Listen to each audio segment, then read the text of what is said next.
Hello, hello. How is everyone? Oh my goodness, I cannot talk. I should have cleared my throat before turning the camera on. But hello, how is everyone? Hi Moose. Hello, that's my Shannon in there. I know it is. Hello. How is everyone? Moose, I didn't even realize I've been streaming for 2 years. Like, I don't even know how we have a 24 month resub. How is that even possible? I didn't even know I've been doing this for 2 years, but apparently I have. So thank you for being my constant hubby of supportness. I do love you very much, so thank you. And I wasn't trying to combat your shenanigans. Yeah, so during the countdown, while I was sending out my tweets and messages, all the fun alerts and such, it said that slow mode was some reason turned on for my Twitch chat. But y'all, I don't need slow mode turned on. That's unnecessary. So I clicked the button to try to turn it off, and it set it to 3 seconds, and then I was able to turn it off. So Moose was saying I was trying to combat the shenanigans early by slowing everyone down. But no, that was not the intent. And typos are okay. You're wearing gloves. Are you still doing surgery on electronics? Moose was doing some surgery, electrical engineering type of surgeries. But yeah, he was able to revive what was that, a Game Boy Color that had been damaged by water. Hold on, my mic's looking the wrong way. Let me move my computer a little bit, because I'm certain that that fan's probably blowing directly on the mic. But anyway, so hopefully your surgeries are going well. We're back with Crochet, y'all. We're back with Crochet. It's been a while. Well, not for me. I've been crocheting a lot. If you've been looking at any of my socials, you know I have been spending lots of hours crocheting CC special hats. Some CC originals for our trip to DragoncOn. So we got back from DragoncOn this week. Patient is still on the table. Well, hopefully Patient does well. I wish you all the best of luck with your electronicals surgery there. Hopefully you can get the patient back. Technically, is it surgery or is it necromancy? Because right now it's dead. Wow, the music ended right when I said that. That was a little creepy. Yeah, your patient isn't alive to start with. So are you doing necromancy? Because you're trying to bring it back to life. I mean, technically. Yeah, I've been doing lots of crochet. I did our CC hats, which took way longer than expected, but people loved them at DragoncOn. I loved hearing everyone's comments and everything. It was so sweet. Very encouraging to see everyone. Had tons of people recognize it. A lot of people not recognize it, and that is okay. To be fair, a lot of people had mushroom hats, because mushroom hats are like a thing, and mushrooms in general are a thing. So a lot of people just like, mushroom hat. I'm like, yes, well, you're not wrong. It is a mushroom hat. So, but anyway, I'm gonna switch us over here. Let's see how well this this camera setup does.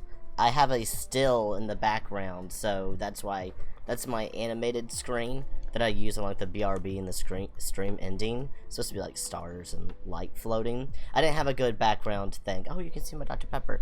Boop, boop, boop, boop. Over here. Yeah, you can see all sorts of things. Oh, you can see that I'm losing my stuff. This camera setup up here is not the camera that I used to use for these. So I kind of just threw everything back together. So that's why you can see like the base of this other monitor, and it's not quite perfect, but it's something. But anyway, the whole reason I decided to do this tonight is, one, I am still really upset over not being able to do my first sponsored stream from yesterday. That turned out to just be a whole, I want to say comedy of errors, but it wasn't funny, it was just sad. So I got my first sponsorship. So story time while I'm setting up to do this, because I got an Etsy order and we gotta make us a dick. So we gotta crochet a dick today. And yeah, this is a thing I used to stream a lot, and then I got to where I was just working on them.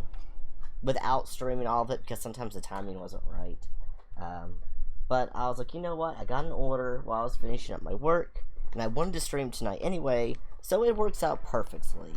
It works all out perfectly. All right, where's the one? But yeah, so story time while I'm doing all this was I got my very first sponsor stream from Stream Elements, which I use, which a lot of people use, and they just randomly will have things, and it's usually like the viral mobile games, like a lot of times the ones that no one wants. But this one actually was something interesting.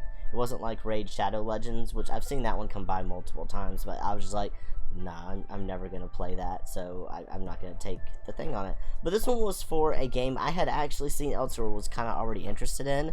It was called Ant Legion, and the reason I liked it was because it looked like Sim Ants. And I don't know if anyone played that back in the day, but I used to love Sim Ant. Essentially, you act as an ant, and you're digging in the ground, building an ant colony, and you have a queen. Now, in Sim Ant, you could, like, switch which one you are, and you could be the queen or be a worker, go around, get food, feed the queen. There's a big spider that would go around and try to eat you. You could be the spider. If you got enough of the ants together, you could kill the spider and everything. So I loved it. I loved it so much back in the early 2000s, probably, is when that game was a thing. So probably 20 years ago. God, I feel old when I say that. But it kind of reminded me of that, looking at the commercials. Because you have ants, and you are... what is this?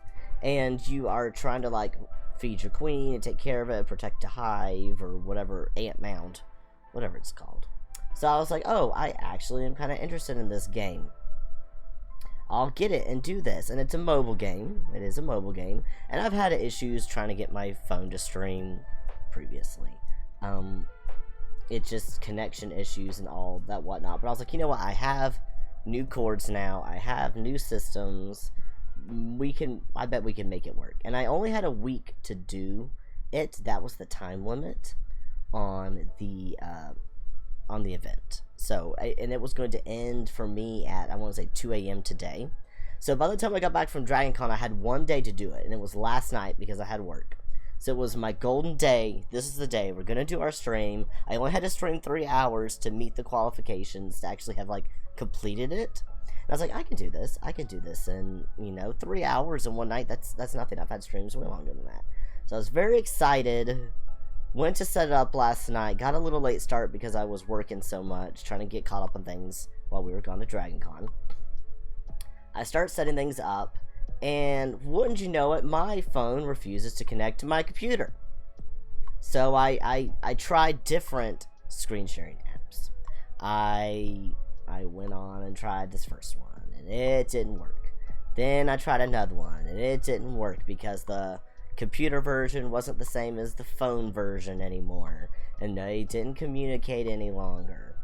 I was like, alright, well, I have a Mac and I have an iPhone. Can't I just AirPlay to my computer? Nope.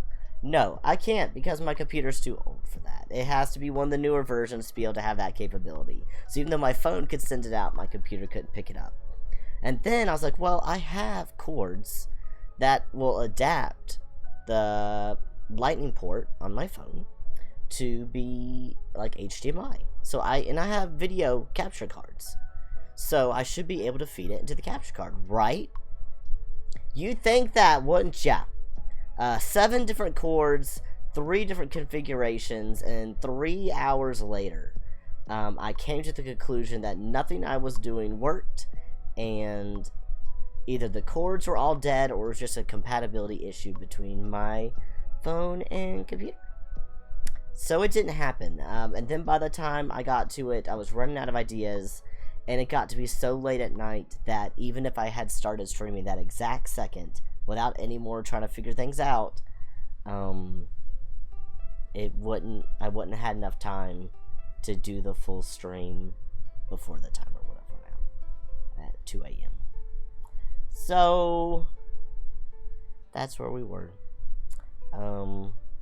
I was extremely upset about it last night, and like I do not even have the words for how upset I was. And I'm still upset, but I've recovered a little bit. I'm not quite as sad. But still, it was, you know, my very first. And I know that it's one of those generic, mobile ad games that they'll offer to anybody. It's not like I even had to meet any certain requirements to get offered the sponsorship deal. It was my very first sponsorship, and I blew it. And I'm really sad about it. Because I'm like, well, I know this can negatively affect my account and Stream Elements, and hopefully I'll get to be considered for future ones, even though I wasn't able to do that one. I tried so hard. So hopefully I get something else, because I would really like to do some sponsored streams. The opportunity to make money, I mean, that would be really nice, the opportunity to actually make some money. Just, you know, anyway, I'm sure another opportunity will come at some point. It's like I've been trying so hard to make things work, and then it didn't. I don't even know if y'all can see. I don't know, I'll just keep doing what I'm doing. This camera is not the best for showing my crochet, so I apologize for that.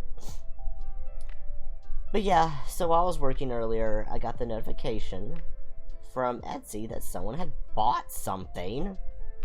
So I was excited about that. And I looked, and of course it was another crocheted packer.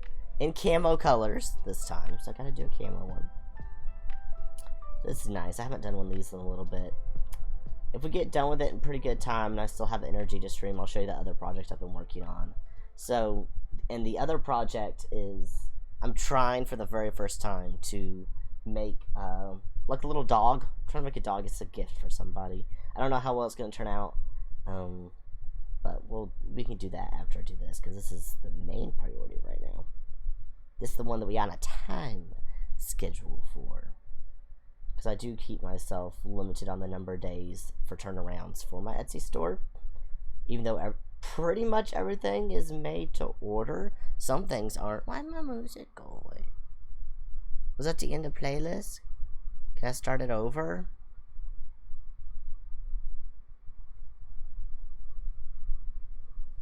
Okay, cool. I could just loop this album. I found a DMCA free beats album called My Cat Loves Lo-Fi 2. My pretzel was behaving like stupid head, so I'm actually using my Apple Music. So hopefully they're right and this actually is DMCA free. We'll find out. I just want some like nice little lo-fi casualness to listen to. It just fits doing crochet. But yeah, so this is just a chill stream. Watching me crochet things that are not exactly family friendly. Which I tried to put a warning on this one. Hopefully it worked. I did this all in OBS. I didn't actually do it through Twitch. So hopefully it remembered to flag it as adult content. Last thing I need is someone opening this while they're at work and be like, oh my god. To be fair, you can't really tell what it is right now. But it's in the title, so you've been fairly warned. Some more things I do want to add to my stream is I need to add some text, like to tell you, like, go like and subscribe on YouTube, because that's my goal. So that's why I haven't been on Twitch much lately, if you've noticed on any of my other socials, is that I've actually been on YouTube more, because that's where I really want to grow. Like, YouTube is the end goal.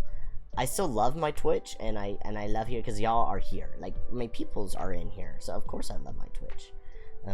But Twitch, you know, with all their issues, and YouTube's not perfect either. YouTube also has lots of issues. But that being said, long-term goals, I really do want to be moving to YouTube as the consistent platform. But Twitch, I already have, you know, pretty good followers built up here. A couple people that come and hang out on the regulars. And right now it gives, you know, notifications to know when I'm live. YouTube, most of the people, y'all don't even know when I go live. So that's what I'm trying to, that's why y'all see me spamming my Twitter and Facebook and Discord. All the places I can think to post it whenever I go live. So if you ever want to know when I'm live, because I do not have a constant schedule right now, the goal is to get back to doing that. But while I don't have one, you can go to pretty much any of my social accounts, and I post it there.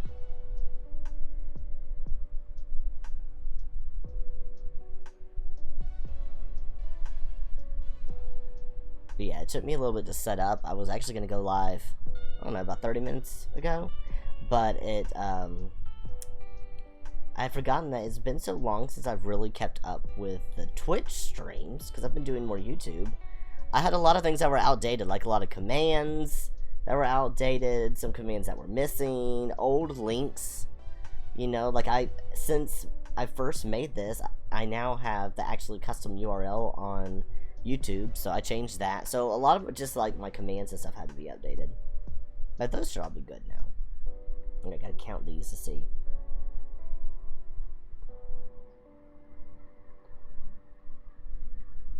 Oh, I might have too many actually. Usually I do 14. I thought we were at 14, but we appear to be more.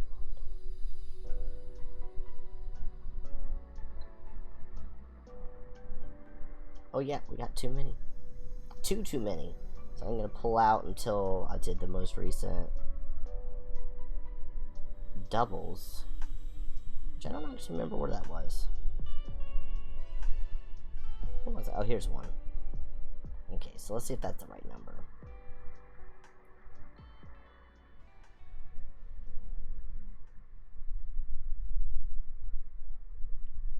Okay, there's 14. Okay, excellent. That's where we want to be. Just made too many. Just after making those giant hats, my hands are like, no, we're not making anything that small. We're making a whole giant hat. No, we are not, actually.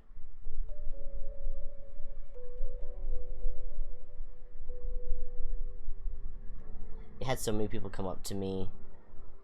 So, who was your favorite person you met at DragonCon? Who? You mean like people I didn't know? I don't really understand the question. Or like who I was most excited to see, because we got to see a lot of people we already knew. So it's not like I met them. Because we got to see a lot of our friends, like a lot of the people that we saw at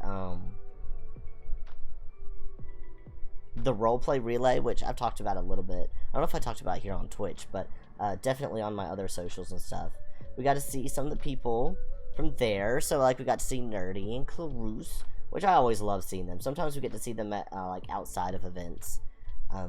I like them a lot. We got to see Twerkules. I love Twerk. He's such a sweetheart. Got to see him. We got to see Fantaxia or Fanta. We got to see Willow.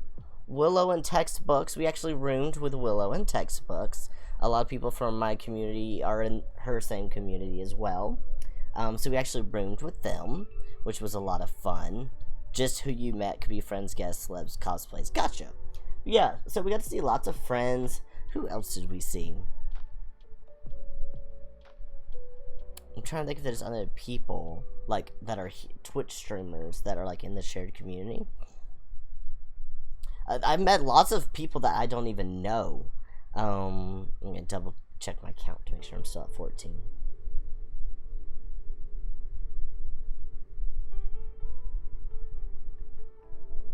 Okay, we're at 14. Okay, so we're good. But yeah, so we got to see a lot of streamer friends, which was really fun. Oh, the playmat. We hunted him down, so we got to see Matt, which we met during the roleplay relay. And I know he does a lot of Twitch streams because he's like a professional DM for D&D, and I think so. Like he streams like his D&D games, so he's out here. So we got to see him. That's it. We saw Goth Dad for a sec. Oh yeah, and F-Bot. Yeah, so as far as like celebrities that I met, so Goth Dad I did not get to meet, sadness. But we went to our burlesque show. And in the middle of their like interlude thing, they were like, "Hey," the hosts were like, "Hey, we just want to take a second, you know, selfish second and call out someone we're a fan of, and Goth Dad was there and they had like a gift for him. Oh my gosh, I freaked out. I freaked out because I follow Goth Dad on TikTok and I love him so much. I also did not know he was actually from Georgia. Like, we've been in the same state with him this whole time, and I didn't know. Didn't know at all. I literally thought because he does the Midwest accent that he's from the Midwest and lives in the Midwest. He completely fooled me. But no, apparently he's from the same state as me and is in the city where, like, we go sometimes.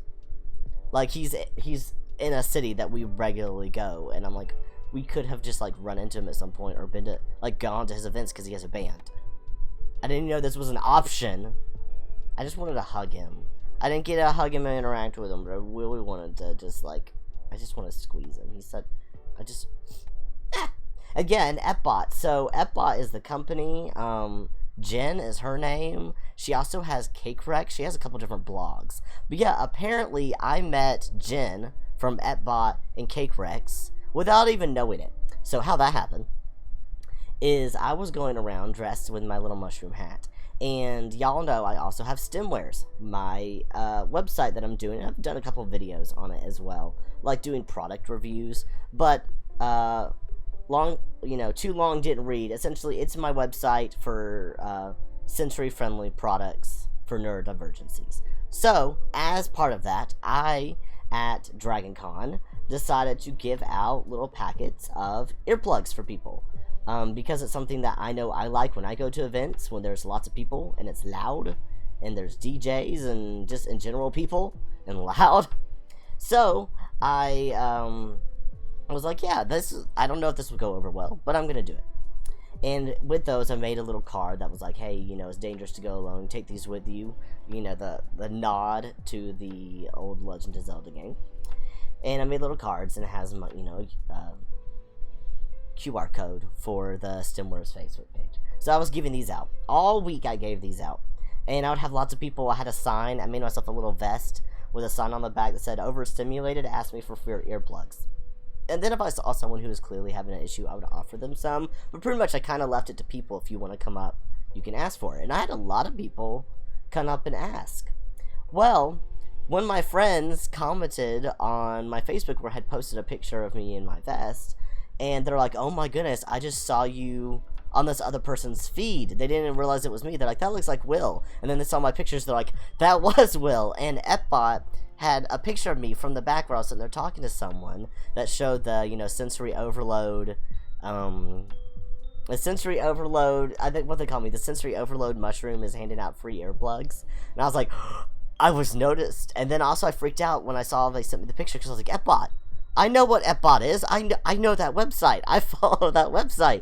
And I went and looked up, and I was like, oh my goodness, this is Jen from Cake Wrecks. And I probably talked to Jen and might have given her earplugs. I don't even know. Because I met so many people. And I'm really bad at recognizing people. Especially unless I really, really know your face. Especially there's so many people in costume. Or just I haven't seen them in a while, so I don't know what they look like. And so I was like, I could have very well talked to her and given her earplugs, and I don't even know. But I did get featured in one of her reels from DragonCon, which I was just super excited about. So yeah, that was a thing that happened. So that was really exciting. I met so many people, but I'm pretty sure I know who my fave was. Who was your fave? And if you're about to just play the John Cena sound,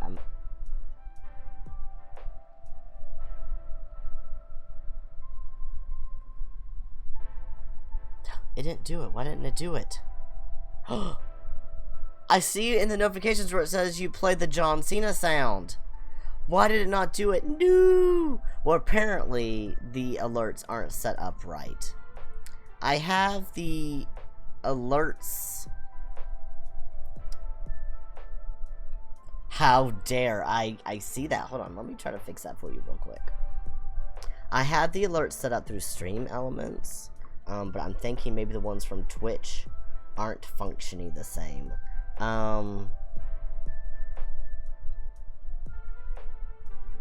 Oh, there's a whole new... Okay.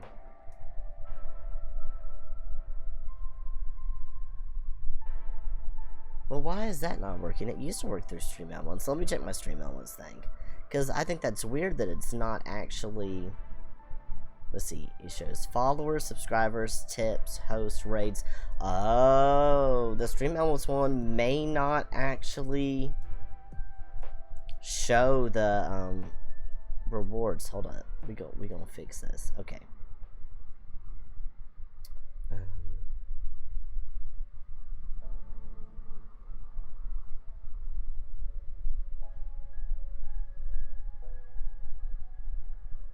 Okay, I'm turning off. I'm making a new box.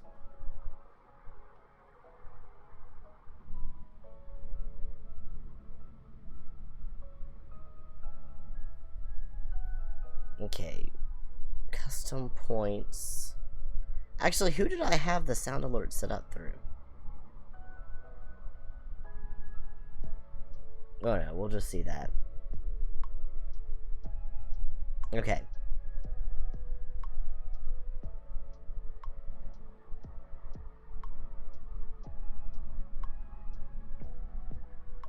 Oh, you know what? That might be because that's sound alerts.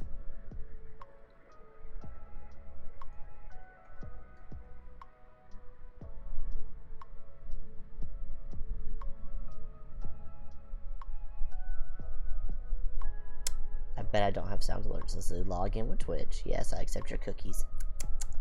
Log in with Twitch. Okay, I can see. Yeah, I don't want to join your Discord. I'm already in your Discord. Your browser source was offline. Where's my browser source? My alerts.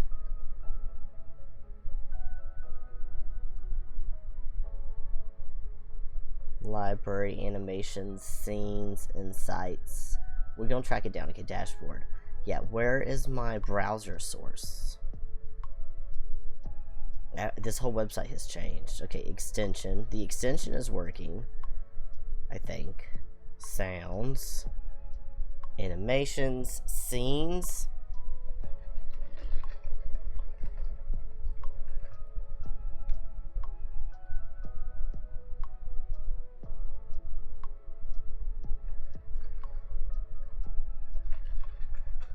Well, where is my browser source?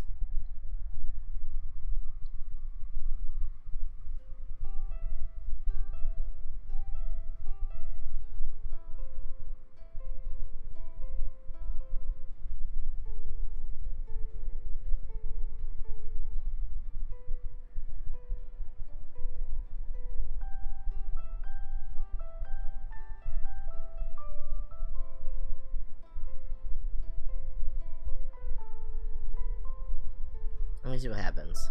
Let's see, cannot replay. Your browser source is offline. What does it mean my browser source is offline? Pardon? All that setup. I'm so sorry. Okay, I gotta figure out why sound alerts is not. It just says cannot replay your browser source offline. Well, where's my browser source?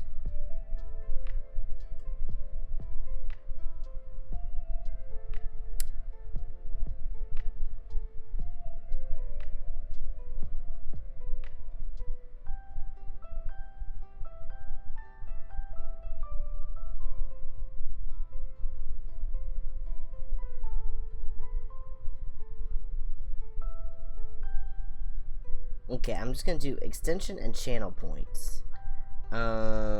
Save scene. Sound alert and channel points. Save.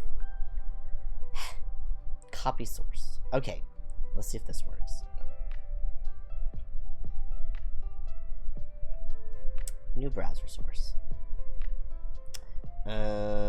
Sound alerts and channel points.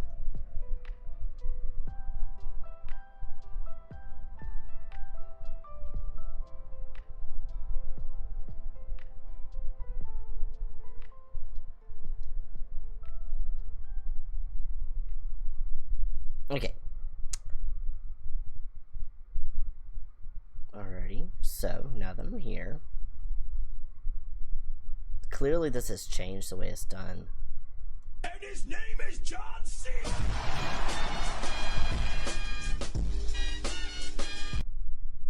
Did that work for you? Because it worked for me. I gave myself a heart attack. Did that work for you? I replayed the sound and startled myself. That was so loud. Hopefully that worked. And you're welcome. Oh, my head.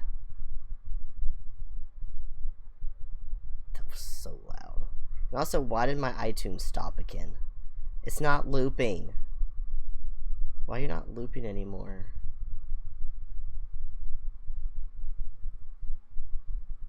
I don't know why it's not looping, but whatever.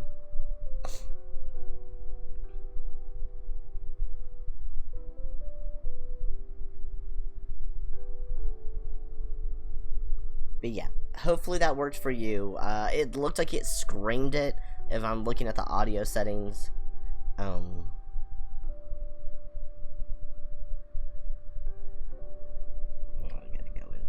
Studio mode.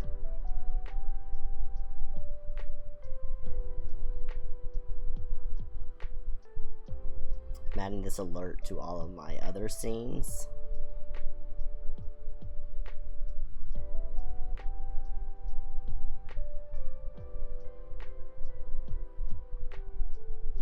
Okay, hopefully now that will work everywhere. Great, I love this for me.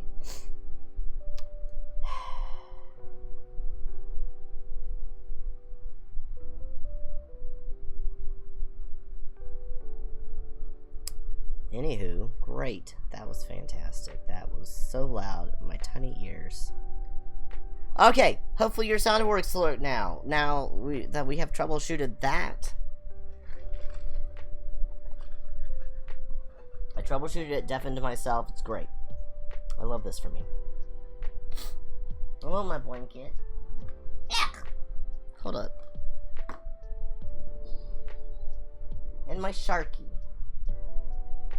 My squishy tiger shark. And he's stinking cute.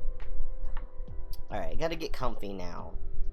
Now that I have sound alert set up back up. Gonna get cozy and get this crochet, because it ain't gonna crochet itself. Okay. Alright. Comfort level is increasing. Why is the music not looping anymore? Why is my music gone? Oh, it was just betwixt them. I don't like the dead space. I need to get that thing where it will, like, flow straight from one song into the next. That's what I need. Okay. Stick ain't gonna crochet itself.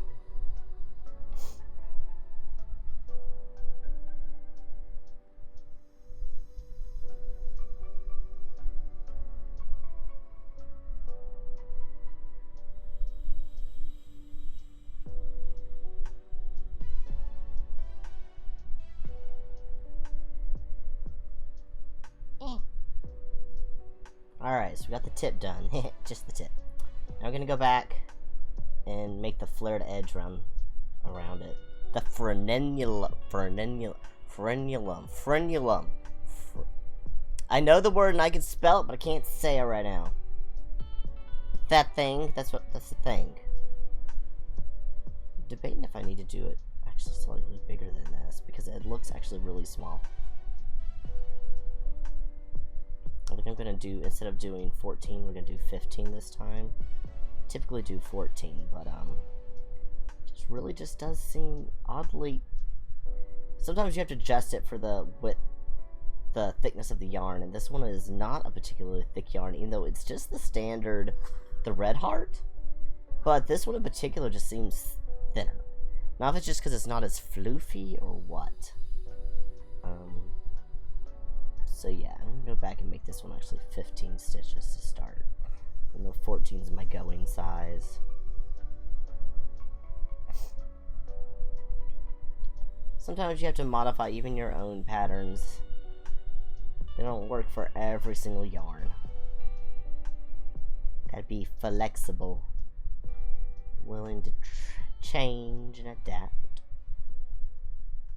Okay, that feels better when I'm holding it. It was just curling in too much, and I didn't like it.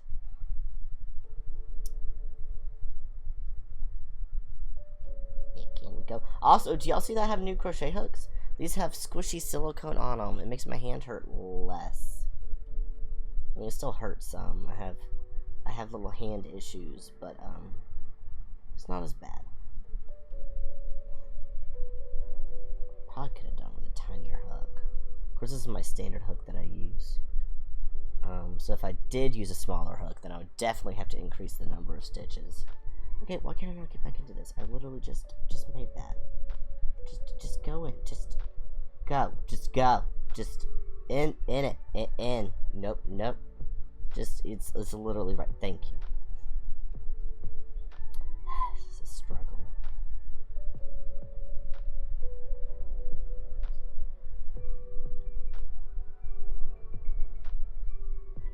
I made so many friends at DragonCon just because of the crocheted hat, which kind of felt really nice and was fun. I've never had that happen before.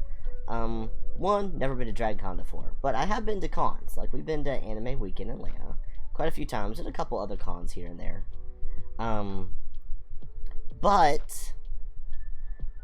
I've met people occasionally, and especially if they liked my cosplay, they might be like, oh, I like it, and they'll say something, but you don't usually have whole conversations. Wearing a giant crocheted hat is the way to find other people who crochet. It is just a conversation starter. Every line I got in, I would make a friend, and we would end up just talking for like an hour about crochet. I have found this one person the first night we were there, and she was actually crocheting in line. Oh, I was supposed to try to find her again. Oh well. She actually would crochet little dragon's eggs, and she was giving them out to people like in line. And she's like, if you find me again, I'll give this one to you, because she wasn't done with it. But she actually had a giant tangle in her yarn, because she just had like the little skein rolling around in her bag, and she would pull it out as she went. But it was an outside pull, which already are going to cause more issues than pulling from the inside. This is an inside pull, so it's coming from the middle of the skein, which is what you want. A lot of people just grab the end on the outside and unroll it, but it actually will tangle up more if you do that. You'll have fewer issues if you pull from the middle. But it was a little skein of yarn, and those sometimes just, when you're getting started, it could be hard to find the middle, so she just had the outside is what she was using. And so it had just gotten really tangled in her bag, and I helped her untangle it, because, bless her heart, her friend that was with her, he tried, but one, he didn't really know how to do yarn, and also he was a little tipsy, which I think was keeping him from being at his best untangling ability. So, but yeah, so like we just bonded in this line waiting for a panel for a very long time. And then everywhere I went, I would just meet random people. They're like, oh, did you crochet that? I'm like, yes, I did. And then we started talking crochet. So it was really fun. I did like that aspect. Just having random conversations with people. I actually got to give out a few business cards and like talk about my Etsy store and show it to some people. I should have been a little better prepared, so when people ask about the Etsy, like the thing, I can just show them immediately what I do. But to be fair, most people who ask like already crochet, so they don't need to order anything. But still, it's something I'm trying to work on, is doing better about my marketing and taking every opportunity that I can to market myself and what I do, because I'm trying to grow. I mean, if I ever want to do this full-time, content creation, I mean, or even Etsy, if my Etsy store took off and I did that full-time, I would 100% just do that and just make things for people all the time. But if I want my content creation to really take off, I need to be thinking of it more as a business. And a lot of my, look, it's at the cat hat phase where it looks like a tiny hat. And that's something that I've known for years, especially with the degree that I have in like new media communications, is that if you want something like this to be your full-time, you have to treat it like a business. And I know that's one thing that I haven't been great at doing, is actually like keeping up with the regular schedule and so on and so forth. So I'm trying. I think right now one of the things, and this is something I learned doing some of the panels at DragonCon, because I went to a lot of content creation panels, is I do need to be doing more collaborations gaming with other people, inviting them to my community, trying to go to other people's community. And it's one of the things I've been thinking about a lot lately is, you know, I heavily judge my content and what I do, and then sometimes I look at it and I'm like, wow, that's actually very entertaining. The biggest issue is no one knows where you are, you know, because I think that's the biggest thing for a lot of people who make stuff is, it's not that their content's bad. They might have perfectly fine stuff. People just literally don't know they exist. And how are people going to find you unless they find you? And the algorithm gods are not always very giving in that regard. You can do everything you can, but sometimes it's just not going to show you to everyone you need. I mean, you can try all the search engine optimization you want, but it doesn't always work. So that's something I picked up from one of the panels I went to, was really like collaborate. Get in front of other people's communities that are like yours. So when like people that I know have similar communities to mine, I think is what I'm getting at. Like my friends and stuff, that we share a lot of overlapping communities already. You know, our community people like the same stuff.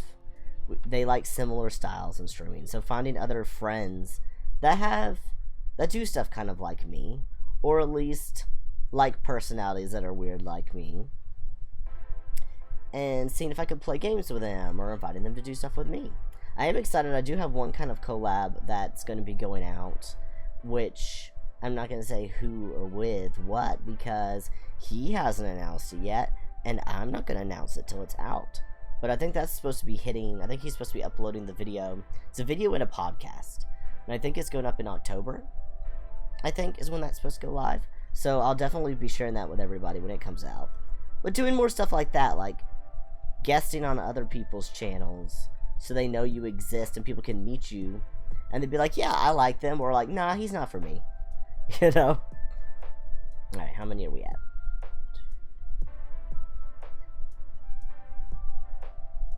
Okay, we're at 14, so I think that's good then. But yeah, so just trying to try some different stuff.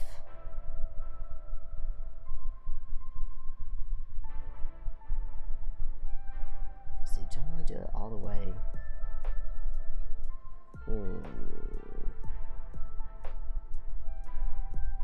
Yeah, I think that's good. But no, some of the panels I went to were actually really good. Some of them were a little lackluster, which I was shocked about, considering it's DragonCon. But like Moose was telling me in the conversation we had afterwards, I think that they might have still been struggling some to recover after the pandemic, because their numbers literally dropped to half. I didn't realize it had been that bad. But I don't know how many people. I'm curious to see how many people attended this year. But regularly they were having like 85,000 people coming to one event. But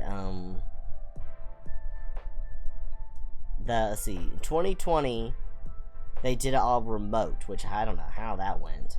And then 2021, when they had everyone back, they had 40,000 people. So literally half the people that they normally would have. Then in 2022 they got back up to 60.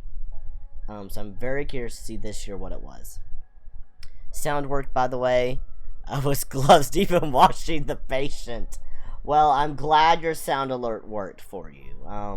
And hopefully the patient is faring well under your loving care. Let me see how I think about this size. Not mad at that. Not mad at it. We'll keep going with it. If I decide I don't like it, then I say my crochets, I can always pull it out and start over again. But yeah, if I found my phone up here, I did bring it up here with me. At least I thought I did. Maybe I did. It's not. Is it in my pocket? It's not in my pocket.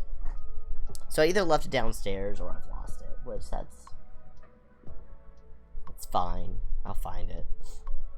But I was gonna read some of my notes. Actually, I have some up. I'll share my knowledge while we're doing this. Sharing my knowledge. Dicks! Yes! Crochet dicks!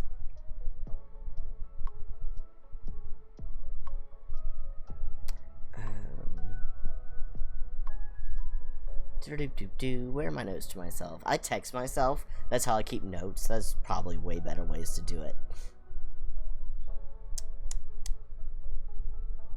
Yeah. Oh, I went to this one panel that was really cool about writing for games with choices. So y'all know how I keep threatening to write a visual novel, and I tried once before and it didn't work out, and then I was complaining about Stray Gods. But yeah, so I went to a panel that was completely about writing for games with choices. And I really liked it. Kind of felt like being in school, but for someone like me who's a big nerd and liked school and liked classes about writing and technical terms and stuff, it was amazing. The guy who taught it is actually one of the main writers. He writes for like Call of Duty, which I thought was cool. Words of wisdom, you can always pull it out and do it again. I mean, it's true. You can. If it's not going the way you want, just pull it out. You know, start over. Works in crochet, will work in other things. But yeah, so the writer guy for Call of Duty, he was talking about different writing styles that are used and how stories are told in different game types. And it's something that like we think about, but he was like giving examples like Baldur's Gate is, you know, this branching type of storytelling, and he went into all of that. We were talking about visual novels with choices. So I really like that. I felt I got a lot of knowledge from that one on kind of how to attack it. So I really liked it. Like, he talked about like single player versus multiplayer, and about how when you're writing for options in multiplayer, essentially the best you want to do is like make it a sandbox environment. So there's enough dialogue that's more like reactions, but it's not as story heavy with options. Because if you were trying to code a custom storyline for every single player in multiplayer, and every cutscene is going to be unique for that person, it's just going to be an absolutely insane resource heavy game. And I was like, oh, that makes a lot of sense. So that, I have like tons of pages. Brian Urbanic. Yes, that was the name of the guy who spoke. But yeah, apparently he's like a designer and like story writer for Call of Duty Warzone. But yeah, another class I went to was talking about making yourself a press kit. I was like, ooh, that would be fun to do. So, and it was, again, this one was geared towards people who are wanting to be content creators. So that's not always something you think about, like getting like all your logos together and a bio and a link to, hey, these are my, this is where you can find me on social media, having a little graphic that shows for each of those, like how many followers you have. Of course, me right now, I'm just a little baby account, so it's not impressive, and I do not want to show that off. But I can see, like, as you're growing, if you're wanting to collaborate with a brand, this is how you're selling yourself, which is way better than your elevator speech where you send them an email going, hey, I'm so-and-so, I'm a content creator, and I do blah, blah, blah, blah. You can also send them just your press kit, which comes across as way more professional, and literally at a glance, they can see who you are, what you do, like, what your logo looks like, how many people you interact with, what your reach is on platforms. I was like, oh, that's cool. So one of my take-backs was, at some point I want to work on one of those and get it started as a template, and then as I grow, I can just modify it and add to it. So I had one class that was like that, which I really liked. What was another one I did? Oh, I had a long one. Oh, another one was talking about how to get your, how to focus your content, how to find your niche, which is another, okay, random sidebar. Everyone there kept saying niche. Why were they saying niche? It's niche. And then I heard someone else on YouTube say niche. Am I saying it wrong, or are they saying it wrong? Because I feel like it's niche. It's not niche. Is it just because it's a bunch of Americans and we don't know how to pronounce things? I'm very curious. Oh no, Moose added a quote. Quote ad, if it's not going the way you want, pull it out and start again. I'm valid. I mean, that's words of wisdom. That's words of wisdom right there. But anyway, niche. Finding your niche was one of the topics. And yes, that is a soapbox I will die on. I know I don't pronounce everything correctly, and I have an accent, and I am just a dumb American, but really don't think it's niche. So yeah, that's what made me angry. But anyway, finding your niche. We talked about that because that's something I definitely struggle with. Because I have lots of interests. Because I'm extremely neurospicy. And have like 6 different things I want to do. And the people who'd be interested in those things are very different people. So I'm not good at finding a way to marry them all together. And it was so funny too on the panels, like half the people would be like, no, you can't have varying interests. You need to narrow it down to like 1 or 2 things that are connected, and that's your niche. And then you get 1 or 2 people that are like, no, you can literally do anything because the people are there for you, and if they like you, they'll stay for your stuff, which is the idea. And I think if you've gotten big enough to a point, people will literally watch anything you do. Is how big creators like Markiplier. He does games, but he does other stuff as well. Not as much, but he'll do like movies. Jacksepticeye. Sean does all sorts of stuff. He has a coffee company now. He does random videos besides just play games. But I think you have to be to a certain point of popularity where people know you exist before you can really branch out and do that. And this is my personal take. This is not what I heard at the con. My personal take is if you are a big enough personality where you already are making money doing what you're doing, people like you enough at that point where they're kind of your friends. You know, there's this parasocial part going on where people are like, oh, I just like this person, so I'm hanging out for their content. If you get to that point, you can do anything. The issue is getting to that point, because if you have varying interests, these people don't really know you yet, so that they're for the content only. You're filling a need for them. So if they want to see cat videos, and then you start posting crocheting dicks, those people aren't going to be as happy. Or if they're here for the crochet dicks and they really want to see arts and crafts, but then you do lots of video games or lots of cat videos, they might be like, oh, that's interesting, but I thought this was an art channel.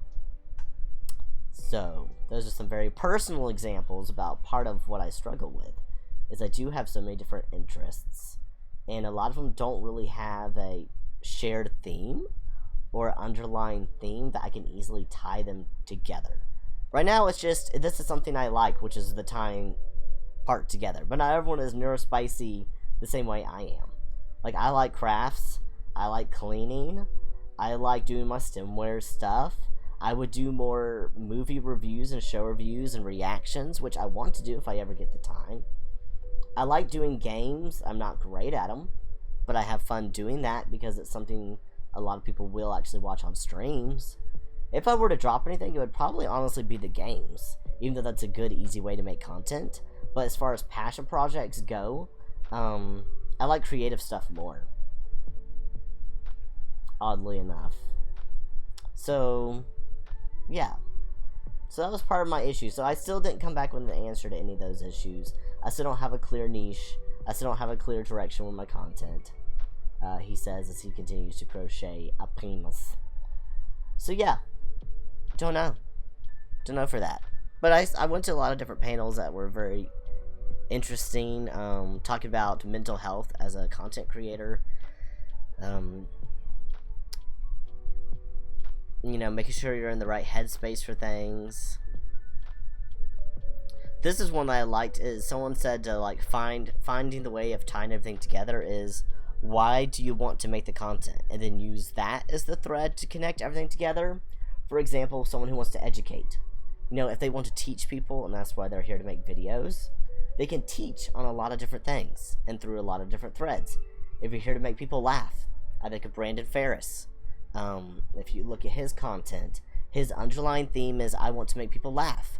He does random, very random videos. He used to do unboxings. He will do just random videos of him just hanging out with his friends. He does Google Translate making meals, where he just runs Google Translate through, you know, a recipe through Google Translate lots of times and then makes whatever it says at the end. You know, he does all these kind of unrelated things. He also has a gaming channel as well.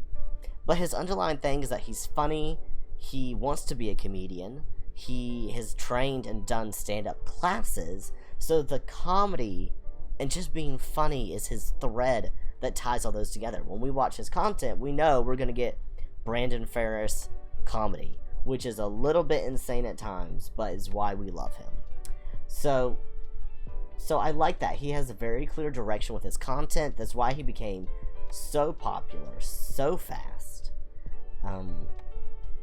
You know, he has literally just grown, literally just exploded. His content was, which I think is amazing. But again, he knew what he wanted, and he's like, this is gonna be my life. This is what I'm doing for myself, and he made it happen. So it's nice when you do kind of have that clear direction. And he might say otherwise. He might have been like, I don't know, I'll just throw things at the wall till they stick. But at the same time, he did have that passion. He literally moved out to California to do comedy.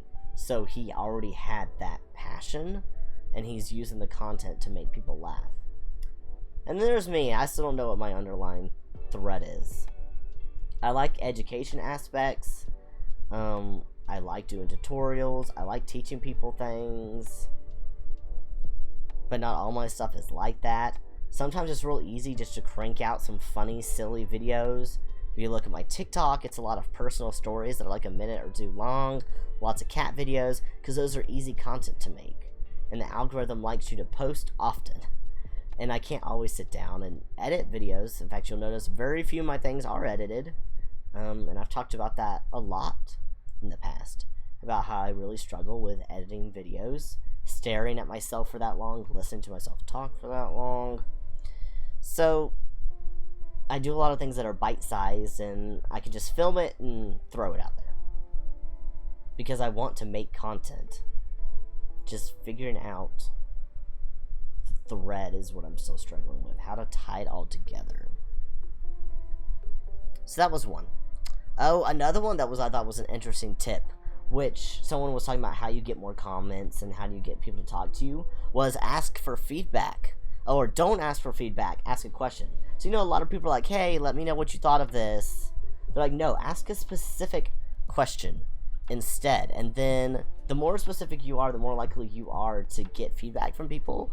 And I actually did a test on this earlier. I posted a video of someone that had a robot at dragoncon, and it's one of the dog robots. I don't know if it's one of the actual official ones that's extremely expensive, but it certainly moved like one. It really looked like one. But I posted a video of it, and I was like, I found a stray dog. What is its breed? I specifically asked it, and I never get comments on videos. I got like 6 comments the very first day it posted, with people all saying what breed it should be. Some of them were funny. Some of them were just going kill it with fire. One was like, that's too expensive. They're like, it's a very expensive breed. We can't afford to touch it. That sort of thing. But I was like, oh, that's kind of nice. I literally just asked a question, and people were happy to answer it. So I was like, oh, that's actually a pretty good tip.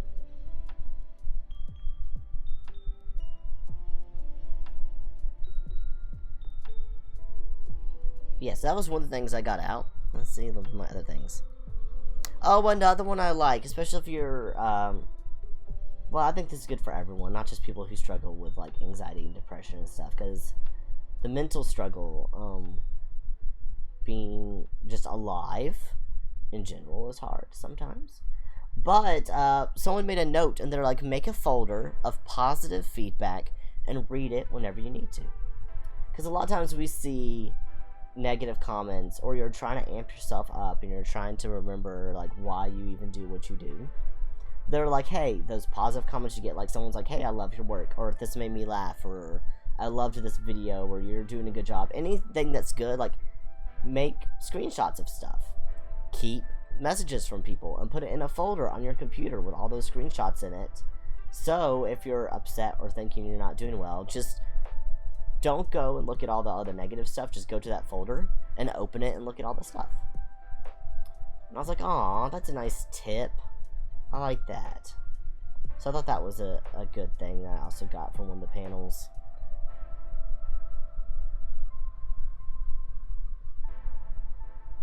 Oh, I also went to one, this one's unrelated, but I went to one all about online options for, like, doing tabletop gaming. like for hosting games and such. So, you know, they're talking about some different tools that you can use. Because that's another thing I've thought about, you know, if my interests weren't diverse enough, is I really want to host a D&D game, an ongoing D&D game, because D&D, I mean, we've been playing D&D for years, but because of Critical Role and TV shows like Stranger Things, D&D has just had such a resurgence, and it's popular now, popular now. And a lot of people stream it. I know a lot of people do. So in one way you're like, you're just adding more noise that's already out there. But I was like, hey, that would be a fun, consistent way to make content, because you have an ongoing game. 2, it's interesting. A lot of people will come back to see what's happened. And 3, you're getting to do that with friends, which I always just really enjoy, you know, collaborating with friends. Just hanging out with friends on stream is sometimes more fun, you know, having someone else to talk to and just hang out with than by yourself. But I don't know, again, none of that's actually in the works, just throwing around ideas. So I did go to a panel that was talking about some different tools that are useful if you want to do online tabletop games, you know, talking about emulators, Roll20, and lots of other resources. So I feel like I got a lot of good information at that panel. Some of the panels were pretty good, like the ones I've been talking about points from. I actually enjoyed. A few panels I went to were very lackluster. And again, I don't know if that's normal for DragonCon, considering this is my very first DragonCon, or if, there's a cat here. Wonder how that happened. Or if it was just because they're still recovering from the pandemic and losing so many people, and probably in some way struggling to get people to make panels.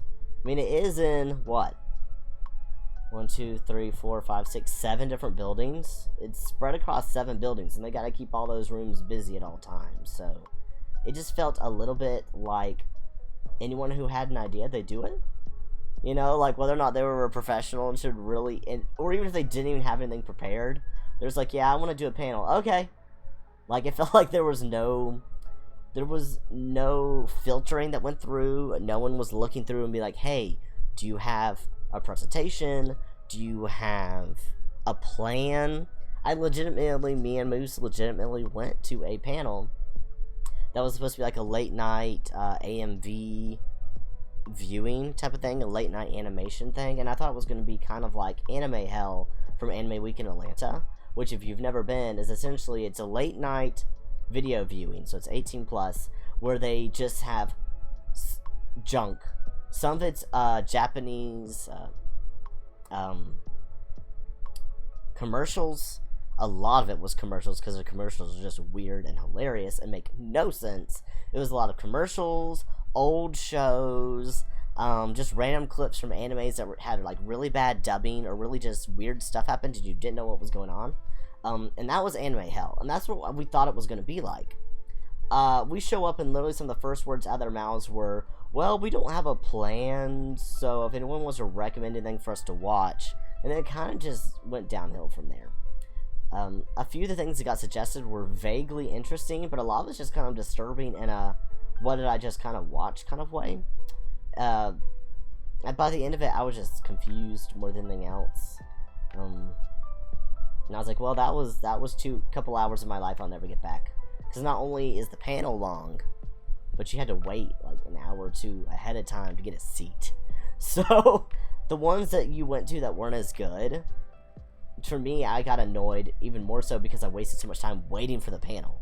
Like, if I could just walk in and sit down and like, oh, that sucks, and leave after like 20 minutes, I've only lost 20 minutes. But some of these, you would line up an hour or 2 hours ahead of time to get in. So you've already invested so much time that you could have spent to go to a different panel. Oh my god. Thank you, I guess. Thank you for the goat screen. Let's see, is this long enough? Yeah, I think we're good. Yeah, I'm gonna make this be... Usually I do it about the width of my hand across for the Packers. So I think what we're gonna do is go from there. Yes, thank you for the goat screen.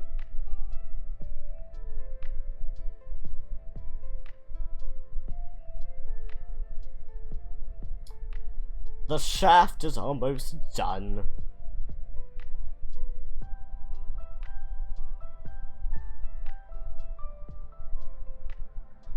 Yeah, I essentially just have to go around to get to the back. So, okay, let's see. I usually count 5 in the middle. 1, 2, 3, 4, 5. 1, 2, 3, 4, 5. Which way? Yeah, to this one. 1, 2, 3, 4, 5. Yep. So, I just need to get to that one in the middle. And then we'll turn around and start going back. 'Twas what he proclaimed.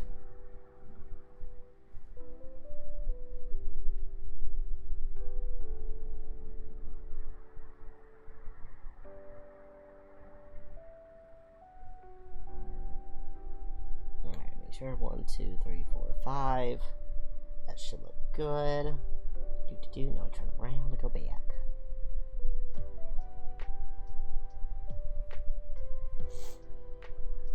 Turn this around so it goes from this way.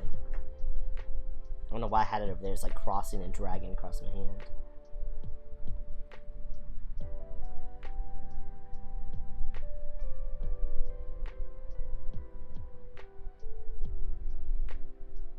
There's some skills I learned as a child that I never really use. Crochet is one I'm legitimately very happy that I learned. I've made so many things out of crochet.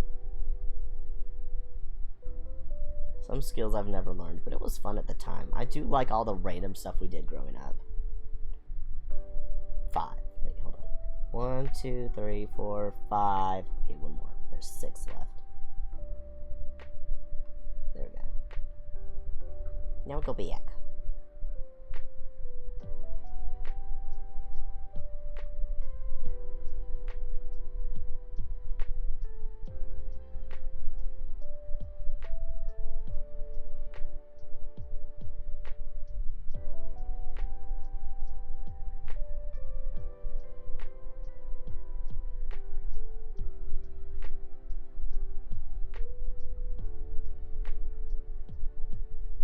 I don't know if anyone noticed, but I finally did do what I threatened to do in the Discord, and I added a new channel point redemption.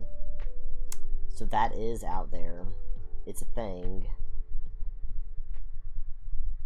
I'm not going to tell you what it is. You'll have to find it and see if you can figure out which one was new.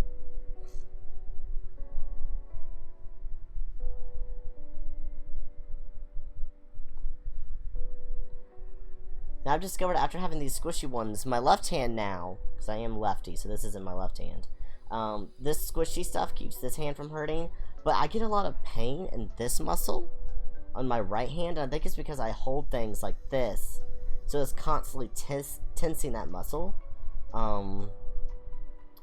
It doesn't help that, like, this finger is up, so it's already, like, stretching this, and then this is squeezing here, so it just gets tight.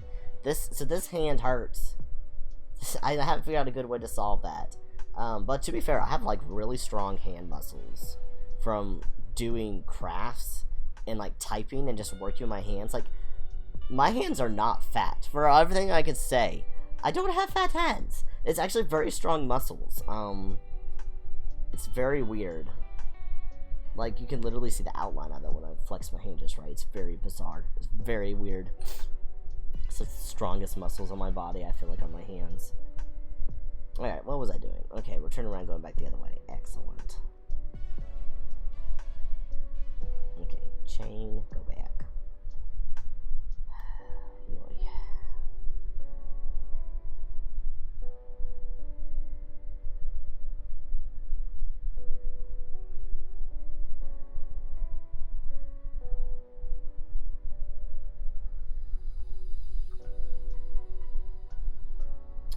But as far as getting back, I did bring this up earlier. As far as getting back into doing a regular streaming schedule, I want to do that.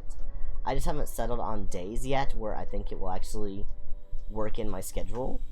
I haven't quite figured it out.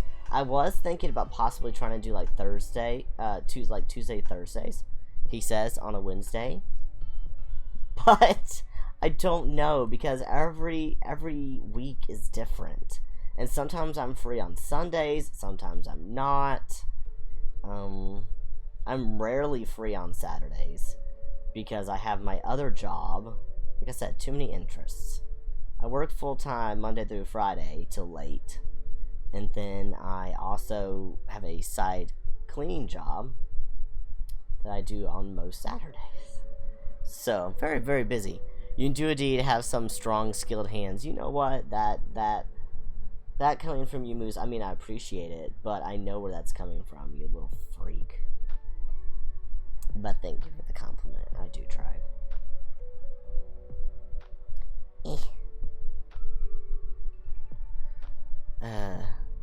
Oh, it was just stream elements. I saw the corner of my eye, the chat pop up, and I was like, you say something back? And I was like, oh no. Stream elements just talking to itself. Like it do.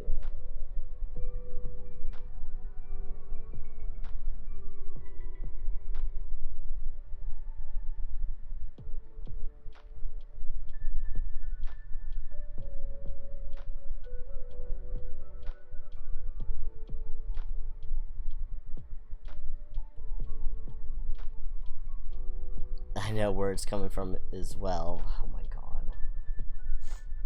How's your patient doing, by the way? How's your patient? Are you being patient with your patient?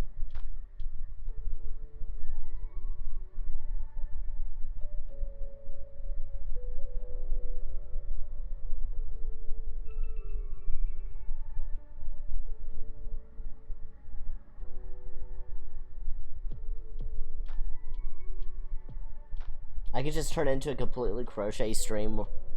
You never know if it's going to be family appropriate or not. Considering I make so many crafts. That's my thing though, is I feel like if I ever actually did narrow it by that, then suddenly I would want to do other stuff. I have too many interests, and I love them all, and I'm equally passionate about so many things. It's a pain to have like multiple hyperfixations at once. Too neurospicy for this life. We detail it on the cleaning. Alright, awesome. Detail away. Hopefully the process goes well and the patient survives. Or comes back to life. Whatever. Again, as necromancy. I think it's necromancy. We need to come up with some more good ideas for Halloween again this year. I have lots of costumes that we can dress up Klaus again. That was fun when I did that before. Then get the costumes back out. Gotta do something with them. I've got a closet full of costumes. Someone needs to use them. And Klaus, I do like him some dress up. That's what she said. The circuit board is done. There's all the little buttons. Oh. Well, have fun with that.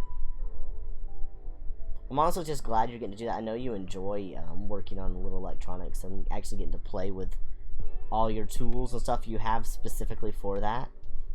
That rarely ever get used. So I'm glad you're actually getting to play with those.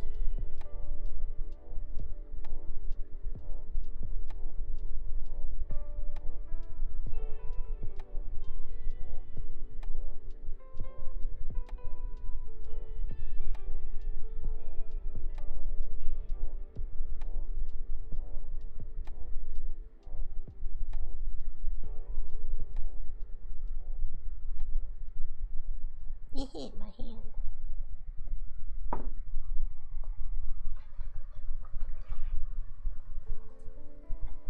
We sure have enough. We sure have enough foam.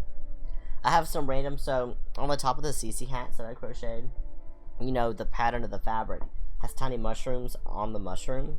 There's floof.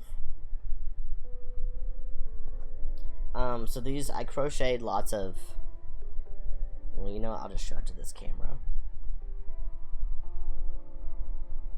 Let me see, can you actually see that? No, I'll show it to this camera. There, you can see that. So I crocheted these little mushrooms. This one has the string still on it, so I just tucked that under when I like glued it to the hat. But I made these little mushrooms. I have a different color I can show you better. Here's a pink one. There we go. They had the strings on them. There, that's not too bad. So I crocheted these little, and then I attached the top of the hat. But I made too many, because I didn't know exactly how many I need. I just made a lot, and then I would glue them on the hat as I went. So I have a couple extra ones. I don't know what I'm going to do with them at this point. So I just randomly have crocheted mushrooms. But I'm also like too emotionally attached to them after making them to just throw them out. So I just have random mushrooms. I'm like, I spent time on those. I don't want to just throw them out, but I literally have no purpose for them right now. So, yeah.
One interesting thing, though, the entire time we went to DragonCon, I actually did not go to any panels by any, like, big celebrity names.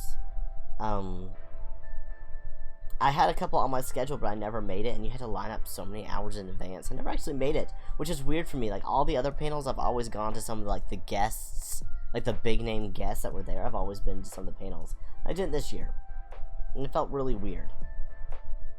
And I wonder if that's part of why I feel weird after going. Because my brain is so used to, like, oh, this is where you go to see celebrities talk about stuff. And have people ask them the same questions that they've asked them a million times before.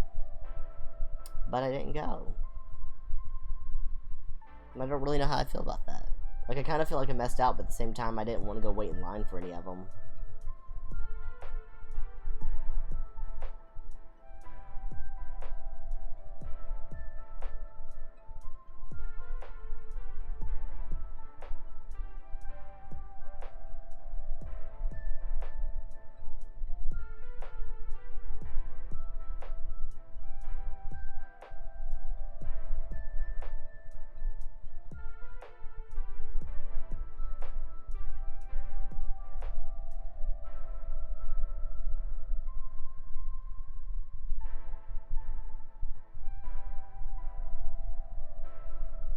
I wonder if I should sell the pattern for this. I don't know. It's just been something I'm thinking about. Of course, I don't know how to write patterns. I would have to look up how to even write them. Because everything I make does not have a pattern. But this is the only thing I have that actually kind of does. Actually, you know what? Nah, because even so, I don't do a set number once you get to this spot. I just do what feels right.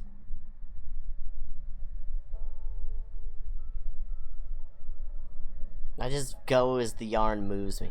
Nah, yeah, I'm just nah. People, there's other patterns out there. This yo thing, yeah. I've seen some other people create their own.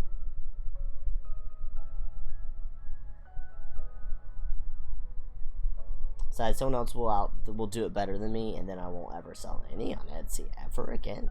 So that's enough. I was like, nah. We'll just keep it to ourselves. If someone really wants to, they could look at it and see how it's done. So we'll just leave it at that.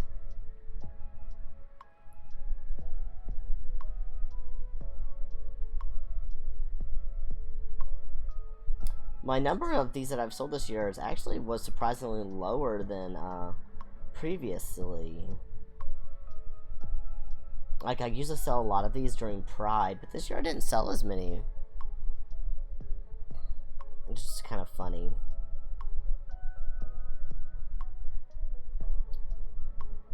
I'm trying to think if anything else in the world was happening at that time. Because sometimes, like, things will happen and everyone's a little distracted. They're like, yeah, we're not doing this. To be fair, we didn't really do much for Pride. We did do the charity event, but where we're living doesn't have any Pride events. So it's kind of a lackluster Pride. didn't actually get to go anything or do anything super gay.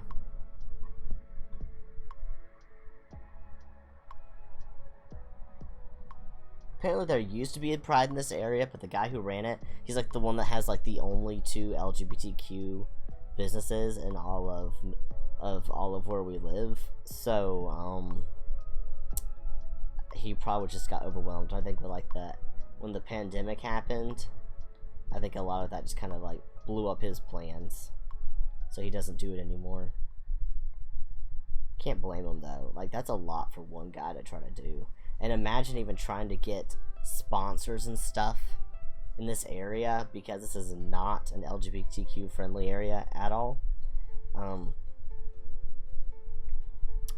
Yeah, I can't see trying to do that. It'd be so difficult.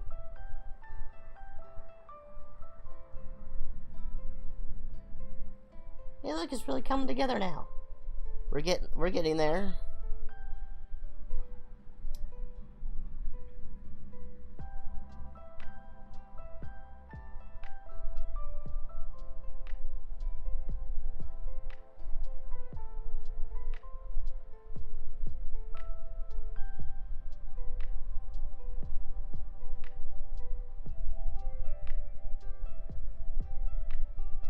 I just saw an OMG.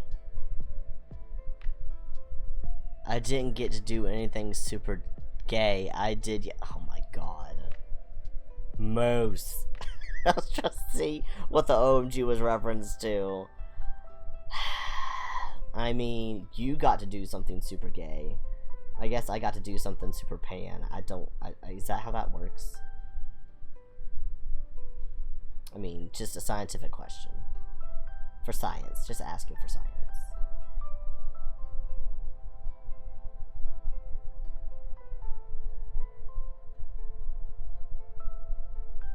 Also, I giggle whenever, Moose, I see you jumping in to say comments, because I know you're working on stuff, so literally, you are going out of your way to stop what you're doing to throw these out there, to throw these little gems into the comment section. So I appreciate you.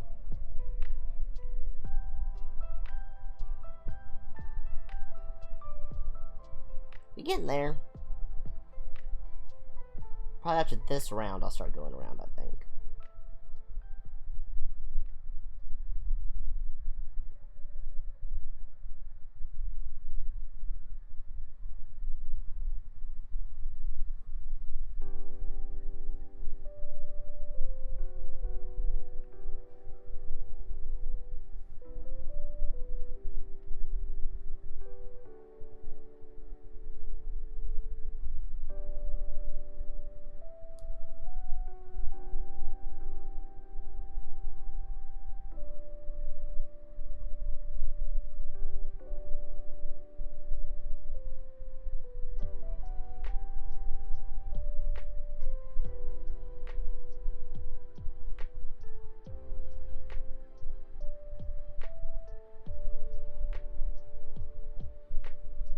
With medical gloves on. It ain't much, but it's honest work.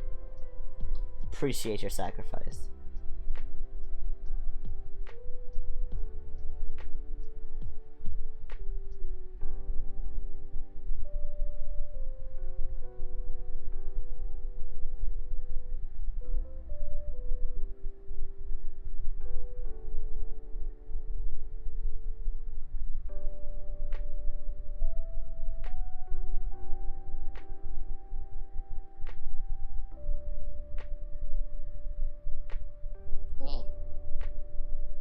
So I'm just randomly get to one. Oh, my hand. I've fallen so much apart.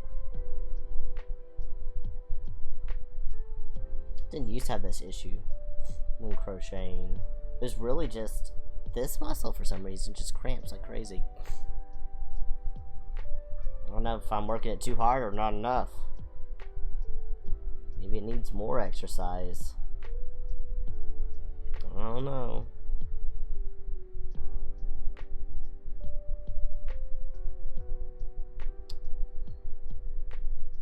I do need to make more fidget toys too, because I have I'm gonna get to do most of the Saturdays this month, so the ones I'm not cleaning.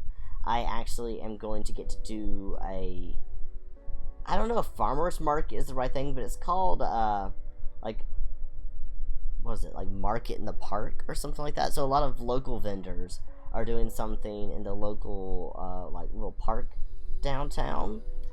And I registered to be a vendor with my stemware stuff. So I'm very excited to have that, but I do need to have a lot of things made for it. A lot of fidget toys and stuff. I still have some previously from when I did another vendor event. But I do need to make some more stuff to make sure that I have enough. I don't even know how many people I'll have. But thankfully I already have a lot of things like business cards and stuff like that ready to hand out, so I don't have to order or get anything made before the event. Volunteers tribute to the exercise program. Shut up, Moose. Just shut up.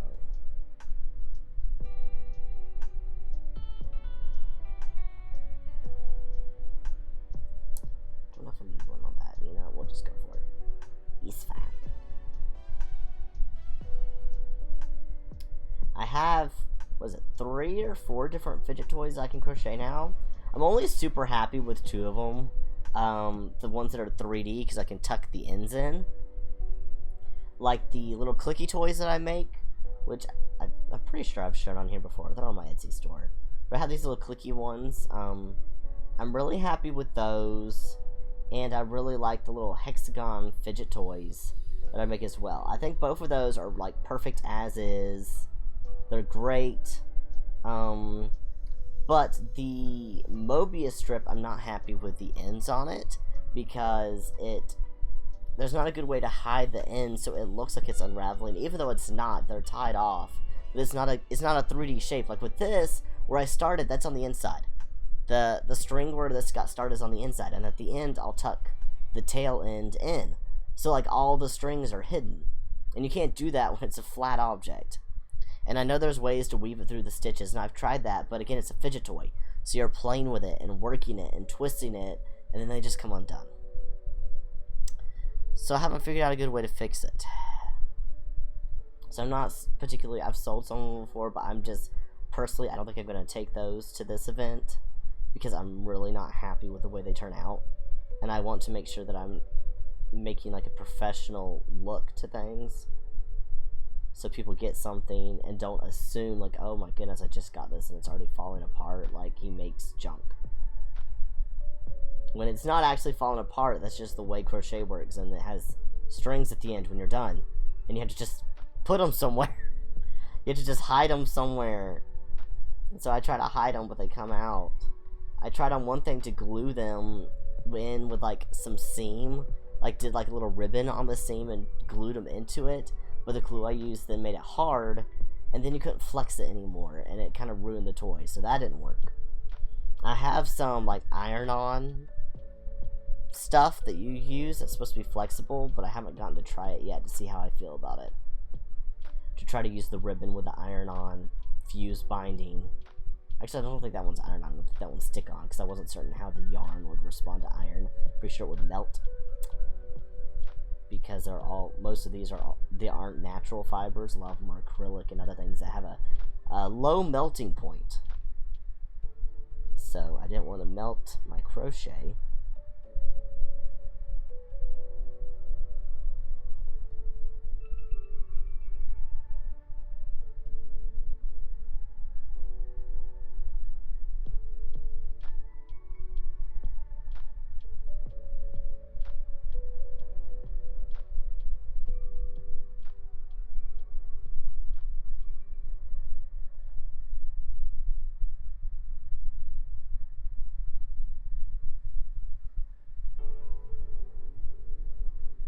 You also have a new material from dragoncon. Yeah, so I did buy some new glue sticks, and I have my glue guns coming in the mail because they sold out at dragoncon. So I ordered it off their website. So I do have some new fabric glue sticks that are supposed to dry flexible. So yeah, I can try that too and see how it works. Because the other glue I used was like, it was either just craft glue or it was fabric glue. I'm pretty sure it was fabric glue. which I would think would end up kind of like the glue stick glue, since it's made for fabric. We'll find out. Won't hurt to try. I have no problem making things, or I could just literally just crochet a piece, and instead of taking time to make the whole toy, just crochet like a little piece to do a test with, and glue the like fabric ribbon to it, just to see how it turns out. Okay, here's my foamy piece. Put this part in. Time to stuff the dick.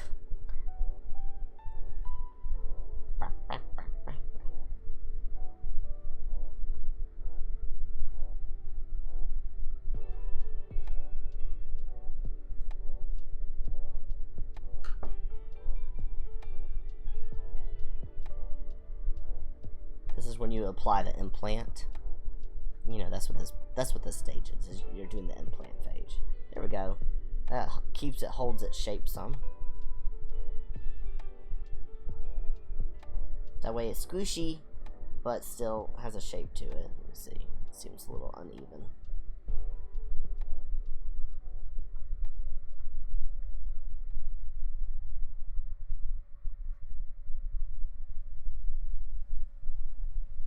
Excellent. There we go. That's good. Now I'm just going to keep going around here until it closes up, and then we'll add the little foam balls at the end. I'll go ahead and cut into this foam. And what I use is, and I've shown this before, it's just like an upholstery foam that you buy. It's very soft. It's very compressible. I just do hunks of it.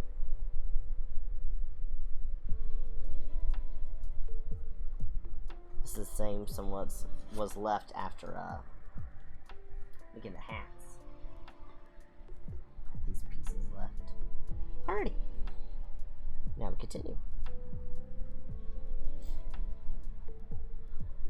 But yeah, I am excited to see what I think of the new glue sticks from the DragonCon place. Who knows? Maybe if I really like them, maybe they'll sponsor me.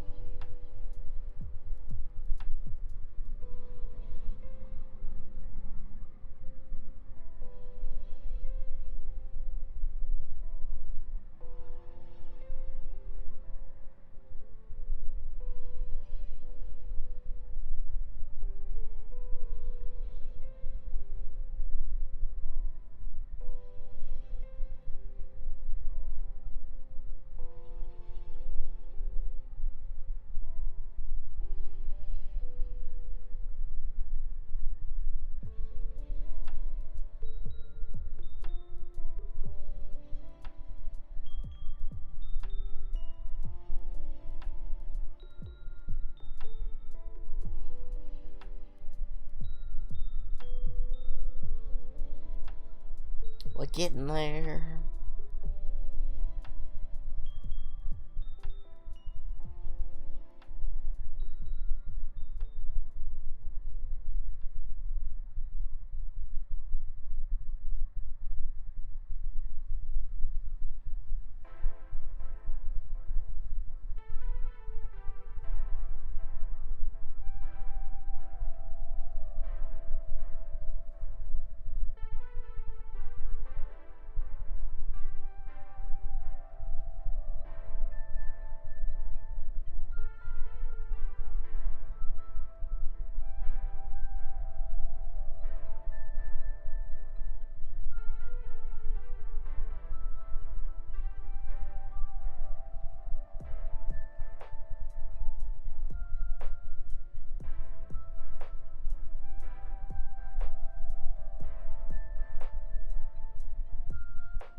Trying to think of any other interesting things from DragonCon, any other stories to tell.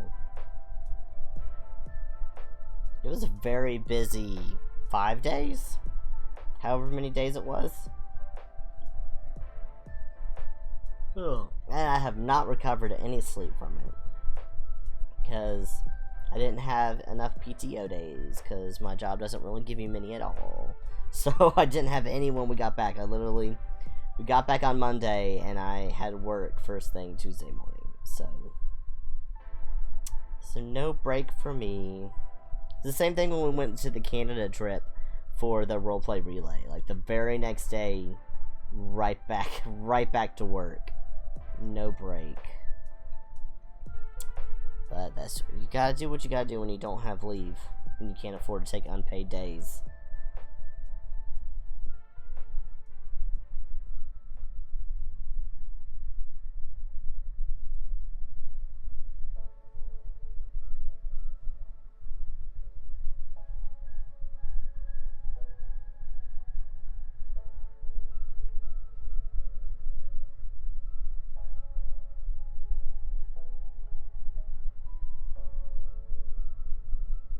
All this in an hour? Yeah. I've been pretty speedy. Usually I can get these done in about an hour and a half. I've taken a few breaks because I'm talking. Yeah, it's been about an hour and a half for this one so far. We trying to get through this dick. Because I'm talking so much. When I'm just sitting here like a little robot, like staring at the TV or something, I can get it done usually in about an hour and a half. So, but I've been chatty Cathy, which slows me down. But that's okay. Not like on a time crunch or anything. Just go till it gets done.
Getting there. Close to being done. Then I'll see how I feel if we want to work on the little puppy dog some. That one I do not have a pattern for. I'm going roughly off some pictures that I found of someone else that made one. Trying to make it as a gift for a friend. But I've never really made a little cute animal like that before. Oddly enough, it's like the #1 thing that most people tend to do, and I've never like really made like cute plushies or anything, like ever. It was literally just went straight from granny squares to dicks. I mean, that was just kind of the progression of my life. Other people, damn, you fast. Well, you haven't even seen my final form. I haven't even used 10% of my power. To be fair, if my hand didn't hurt, if my hand was not like on fire and I wasn't stopping to talk, I am actually really fast. I used to be super fast to crochet. I've gotten old and arthritic, okay? I've got arthritis. Like, my hand is actually hot. Like, it's so sad. I turned 30 and I fell apart. Now I am 31 and I've got one foot in the grave. Gosh.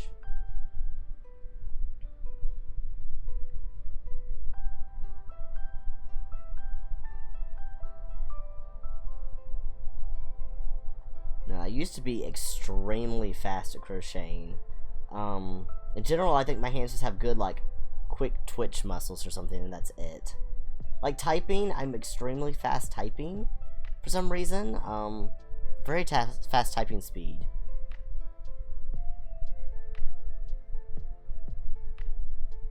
Maybe it's the tism. I don't know.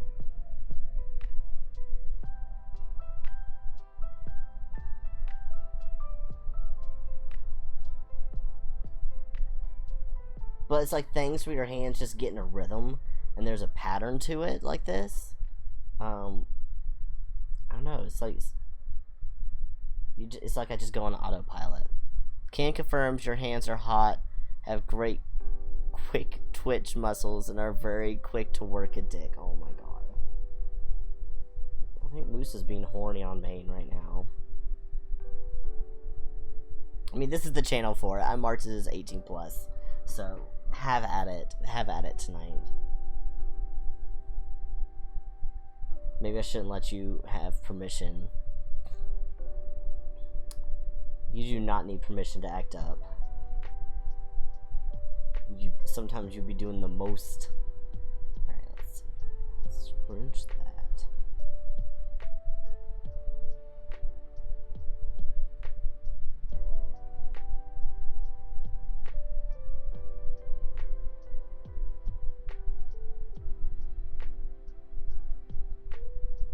I'm horny on main and sub.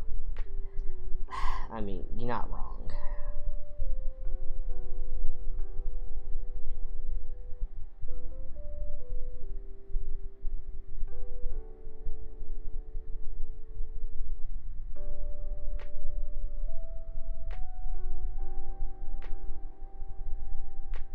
It was after reading that, my brain came up with a response afterwards to be like, and you're not horny on sub, you just are a horny sub. That's about where my brain went and ended.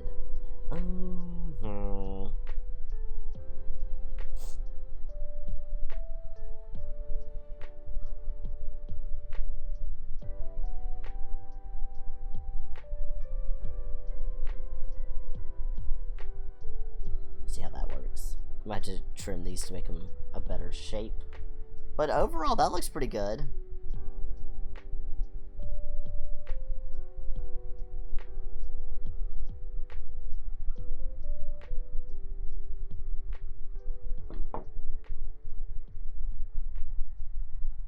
It does kind of blend in with my table a little bit, but so it looks like how you would pack with it. Okay, round to go. Closing up my patient. How was your patient? Oh, that's right, you were washing it, so it's probably still drying. Speaking of being horny on main, that was me. So we found this woman who makes plushies and stuff at DragonCon.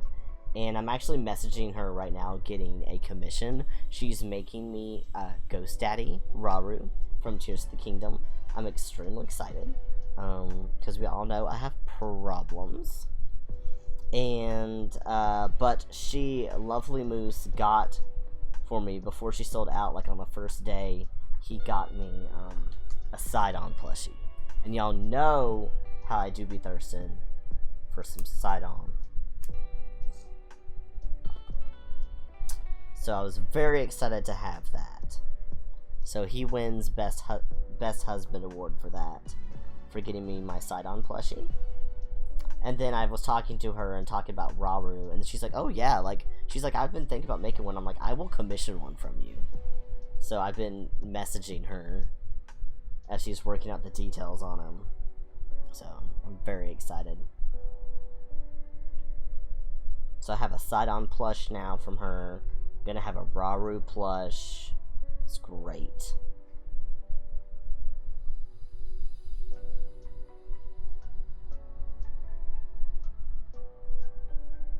All the characters in Tears of the Kingdom that have no right to be as sexy as they are, yet they are. So that's, you know,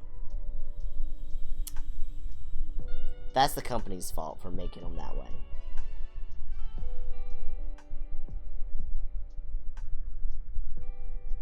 I feel like that needs a little PCF foam right there. I don't know. I don't usually put one there, but it just feels like there's a gap. And I have plenty of foam, so might as well. It's a little stoof. Okay, that feels better. I don't know why, it just didn't feel right.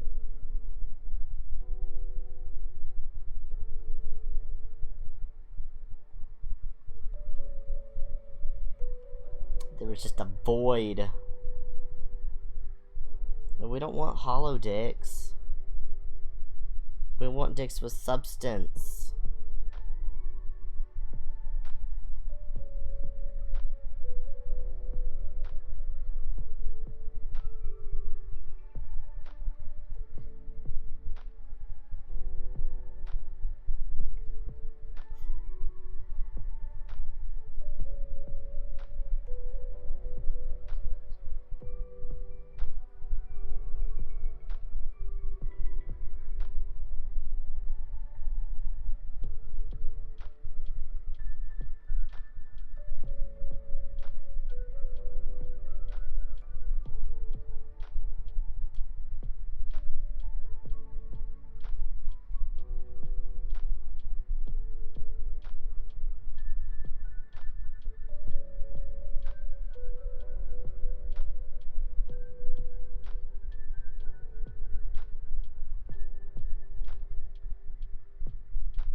Making progress, making progress.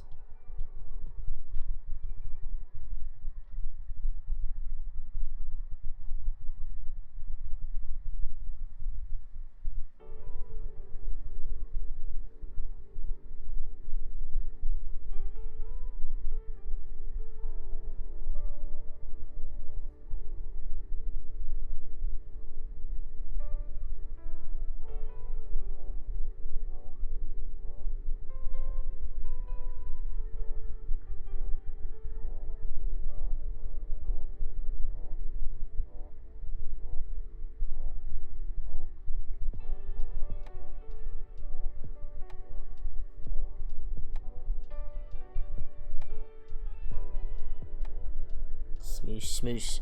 Trying to make everything the right shape. That's looking good. It's really hard to close the back up just right, because if you do it too quickly, things get like weird and lumpy. If you do it too slow, like it won't feel right. It'll be like loose. It won't like keep its shape right. This was like the hardest part of teaching myself, of figuring out how I want to do this part on the back. Did quite a few attempts before I figured out a way that I really liked. But I like the method I have now. I think it works pretty well. It's not perfect, and sometimes you have to undo a piece. But, overall, I'm pretty satisfied with it.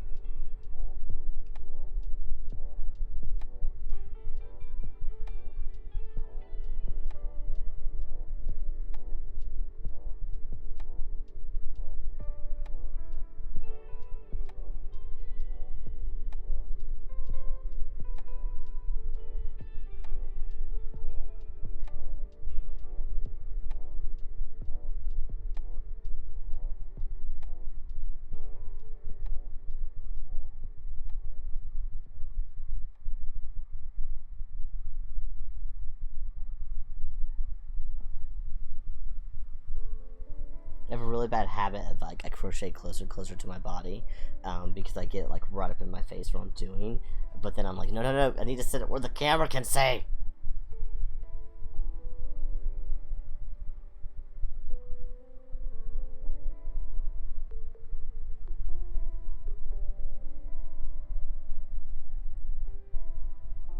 Because you can tell when I get really into it. When I get quiet and it like gets closer and closer to my face. I think it's just like trying to look at like make sure I'm getting like exactly in the right stitch. And that's why I just creep it closer to my face. I don't know. Because that has nothing to do with it being a dick, okay? I do that with all my crochet. Everything I have, I'll just like get it closer and closer to me as I'm crocheting.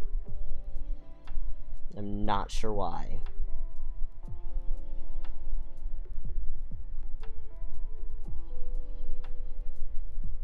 after a while, your eyes start to go blurry anyway, and you're like, I don't even know what I'm staring at anymore.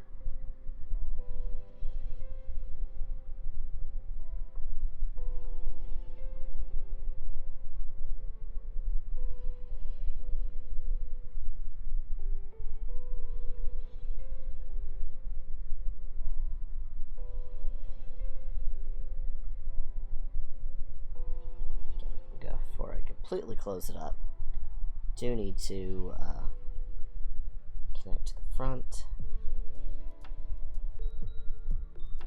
Oh wait, I have to do that before I'm a little too already close up at this point, so let me undo a little bit of that. Open it back up. You'll be able to pull a stitch through to do the little indentation. So what I did is essentially just pulled a stitch from the, reached around a stitch for the front, and I'm going to pull a string through it, and just do, oh, if I don't drop it first. Come back. Oh, no, dropped it. Hold on. We'll get it back. There we go. I'll just do a stitch. See how it does is it pulls it in and it kind of adds more separation? Can you see that? You can kind of see it looks like a little indentation now between the two right there, and it helps further just the separation, and it keeps the foam from sliding back and forth. So it's an important stitch that I add. Alright, yarn, let's not be falling apart right now. Okay, perfect. Now I can keep going around. Alright, as we were back to our regularly scheduled programming. Stitch back over here, and we'll continue around.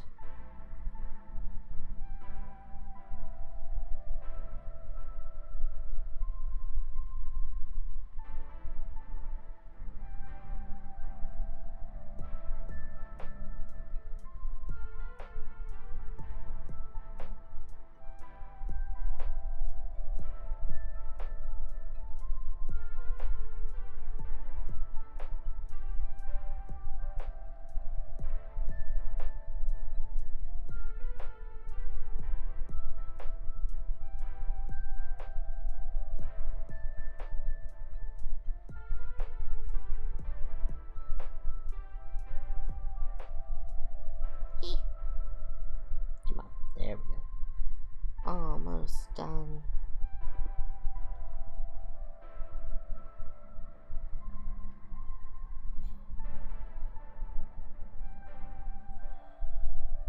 I just heard a blink from messages. It's not supposed to be. It's supposed to be on Do Not Disturb. Why are you disturbing? Do not disturb. There. Do not disturb.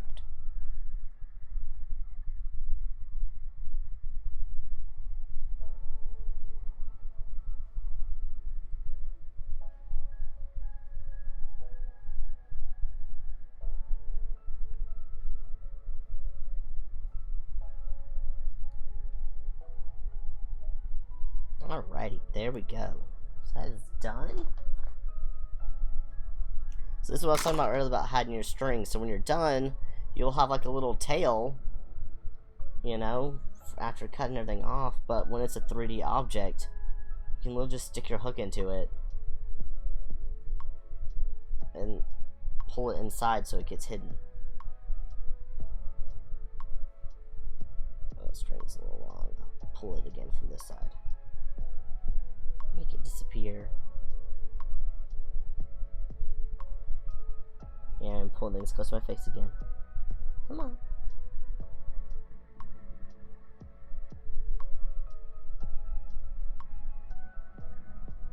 There we go. But yeah, see now, like, it's gone. You don't know where it is. It's completely hidden. Which I love 3D objects for that way. But yeah, so now this is done. And so it's not on that screen, you can see it better on this one. So this is how it looks. This is how, when it folds up, it looks like that. It's very squishy and soft. Squish, squish, squish, squish, squish. Squish, squish, squish, squish, squish. But yeah, it just kind of sits up on its own too. But yeah, this is my best-selling item on my Etsy shop. So that's done, so I can package that and send it off. Since that's done, I am losing energy because I am an old man. But before I do lose all my energy, I can work a little bit on my other project to show it to you. Camo string everywhere. So this is also chenille, which I hate working with. But yeah, right now all this is round. So what I'm planning to make with this one is, oh, it's so soft. I love how soft chenille is, but it's such a pain to work with because I can't see the stitches. So doing something like the dicks would never work because I have to actually count my stitches. This, I'm just eyeballing it because I'm not following a pattern. I would not be able to follow a pattern with this. At all. My eyes are not good enough. Essentially, all I'm doing is making a round ball that I'm going to stuff. And then I'm going to add eyes, ears, nose, and legs to it. I didn't bring any of those up here, but I'm just gonna add little facial features to it, and I'm gonna try to make a little dog for this lady that I clean for. You know, I've been talking a lot about my cleaning. She had to, sadly, one of her older dogs cross the Rainbow Bridge recently, and so I'm doing it in his colors in honor of him. So I was gonna make her a cute little plush of her Lucian that passed. He was a very, very fluffy, I don't know exactly what his breed, he was mixed, but he definitely looked like he had some golden retriever in him, and maybe some German Shepherd or something mixed in there. I don't know 100% know, but he was very fluffy, old man's, and I got to meet him quite a few times when I went over there. But he was completely deaf, but I would talk to him all the time. That didn't stop me. I would talk to him and tell him what a good boy he was, and hope that even if he couldn't hear me, he could feel the energy that I was giving off, and he knew that I was telling him he was such a handsome, good boy. She had another dog that had recently crossed the Rainbow Bridge. They were both little old men's with lots of health issues, and they had lived good long lives, so it wasn't unexpected. But she had another one too that was a German Shepherd mix, but he was blind. So she had one that was deaf and one that was blind, and they would scare each other sometimes. They would startle each other because the blind one wouldn't know the deaf one was there, and he would just be shuffling along quietly and bump into him, and the deaf one wouldn't have heard the other one coming and would get scared. So they would startle each other. They were both very sweet boys, though.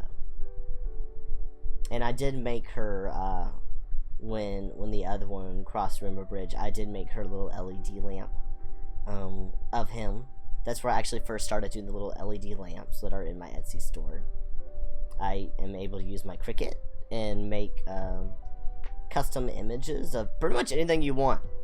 You want it, I'll make an LED sign of it. Any photo you want, I can turn into it. To test the theory for myself, of course I don't have it turned on, but I did make myself a Skyrim logo one. I'm not selling stuff that's branded. I'm telling people, like, if you send me a picture, you're telling me you have the rights to print it, because I don't have the copyright, and I'm not doing that whole song and dance of trying to get copyrights, or you can't even get them. Why did I say that? I'm not going to do things that are branded, okay? I'm just going to leave it at that.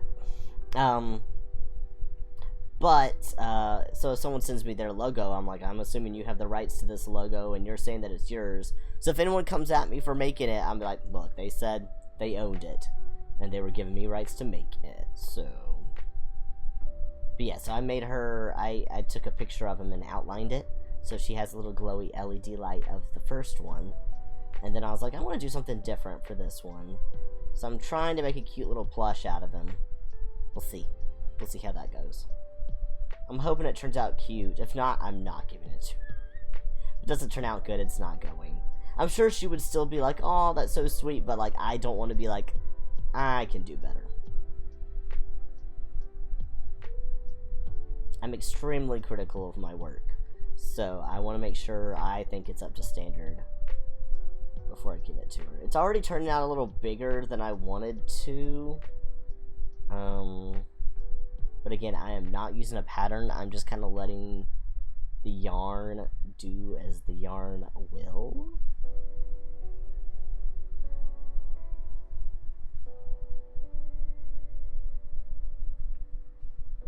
Because even if I wanted to, I cannot follow a pattern with a chenille. So I looked at a picture that someone else talked about how they did a little one. I was like, sure, I'll do something similar to that. But essentially theirs was this. They were just like, make a ball, make 4 legs, attach them on the bottom, make 2 ears, attach to the top, fill the main part with a lot of fluffy stuff, and if you have cute little eyes, put on eyes, and if you want a cute tongue, like, cut it out of felt and glue it on. Like, that was essentially their recommendation. And they had it for not just dogs, but other animals. Essentially, you just change the shape of the ears, and that was how you determine what animal you were making.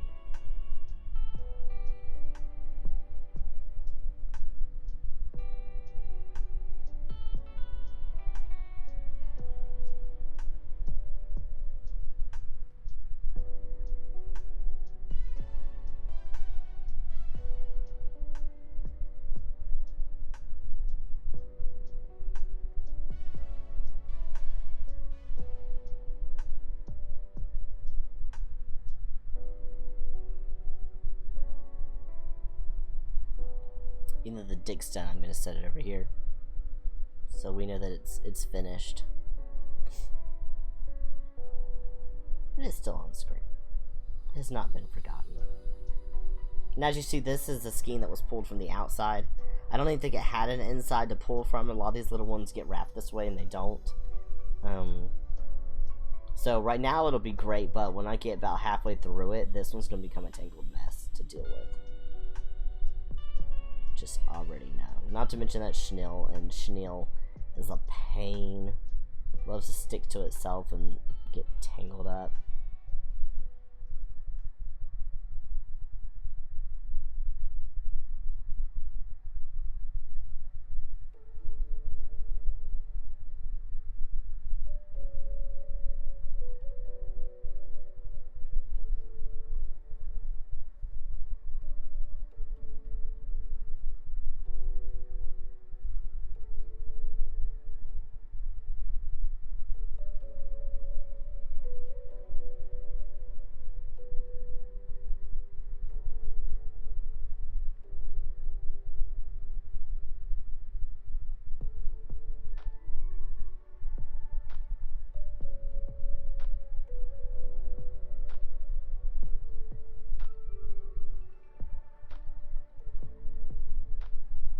At some point I need to go and check on my timers that I have on Stream Elements. This one I didn't get time to check was the timers. Okay, I can start going in now. I was able to just fix the commands, which I think I fixed. I'm gonna try something real quick. I think I had 2 different commands. Commands. Okay, also MooBot exists, apparently. I haven't used MooBot in forever. Good to know you're still here, MooBot. Appreciate you for hanging around. But yeah, the Stream Elements one is working. Well, at some point I'll have to check out and see what MooBot's up to. Because I don't know. No clue.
I'm going to try to close the circle up, so I'm starting to drop stitches occasionally now. So it should start closing up. Because you slowly add them in to make it larger. Then I just stayed steady for a while to go up the sides. Now I'm going to start dropping 1 or 2, so then we'll start going smaller. Making a circle is very difficult. I am sure there's a mathematical equation out there on how to do it perfectly, but I don't know what that is.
I just saw the timer go by for the Stream Elements tweet. What do they call it now that Twitter's called X? Is it not tweeting anymore? Is it Xing? I need to know, like, for science. Like, are we still tweeting at people? Since it's not Twitter. Can you still tweet if you're on X? I don't understand how that works.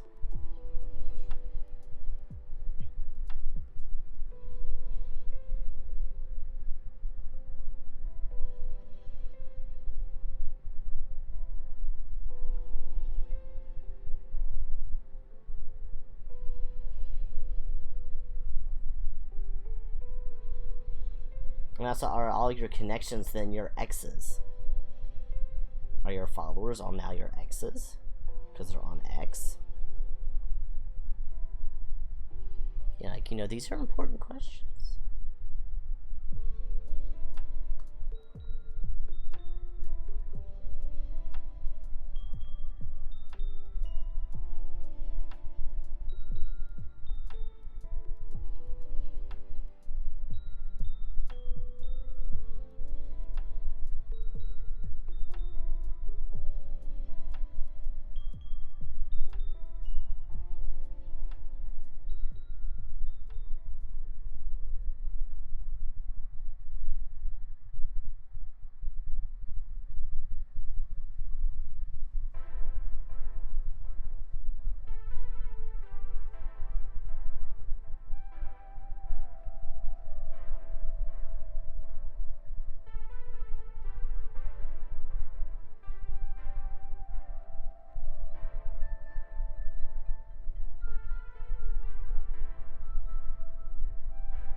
I'm enjoying my lo-fi music. First time chat from Dalsy. Hello! Hello, and thank you for the follow. How are you doing? Welcome. Welcome to my weird random crochet stream. Doing good. I am glad. I'm glad you're doing good. What are you making? Well, we were making crochet dicks earlier, and I finished the one I was working on. That the subject is still right here. So on my Etsy store, this is probably my #1 bestseller. And so yeah, I legitimately have a camo dick that we made a second ago. So he's just hanging out here now. Yep, the camo dick. Yep. So I had an order come in on Etsy, so I was like, you know what, this is what we're doing tonight. So I just finished it, and then I was working on another project I had, which is sadly not a dick. It's actually, if I could turn it out, it's gonna be like a plushie. We'll see. I make no guarantees on how it's going to look. Because I never use patterns for stuff. I just make things up off the top of my head. I haven't done a creature like this before, so we'll see. Much better at doing dicks, to be honest. So yes, that's what we were making a little bit ago. I make those occasionally on stream. Sometimes it's just whatever I have an Etsy order for. It's kind of how it ends up. But yes, it's very good to have you along.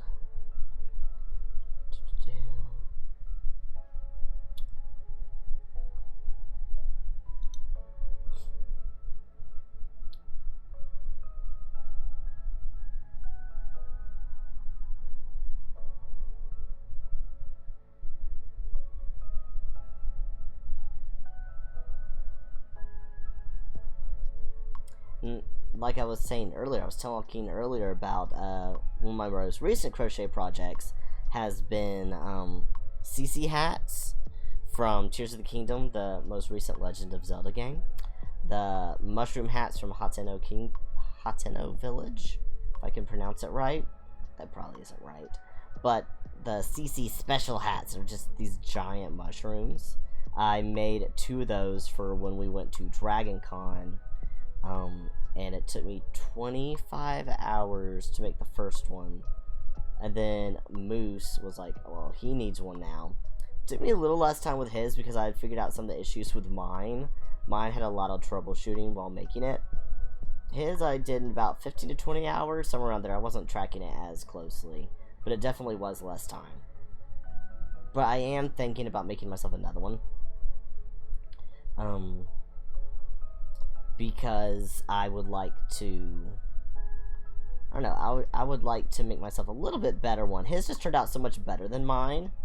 And again, mine was the first attempt. So I'm thinking I might make myself a new one. At some point, not right now, because I'm a little mushroom hatted out. I did have quite a few people ask, like, oh, would you sell these? And I have a friend who actually asked for one and wanted to buy it. But for the number of hours I spend making it, I would have to charge so much to make it worth my time that I'm more than I feel it's really worth, if we're being honest. And also just the shipping cost too. I try not to charge shipping, or at least domestic shipping to anywhere in the US on my Etsy. But it's just such a big object that, because it's a hat. This, like, at least 2 feet across. It's this big. And so it's going to be an oversized box. And even though it doesn't weigh much, it's just big. So, yeah, it would not do as well on Etsy. As much as I would love to sell them on there. But yeah, that would be like a $300 item, which I don't feel right about. I think they're nice, but they're not $300 nice. But just the time and wrapping in some shipping costs and try to compensate for the amount of fees Etsy takes out, yikes. Yeah, it would be a little pricey.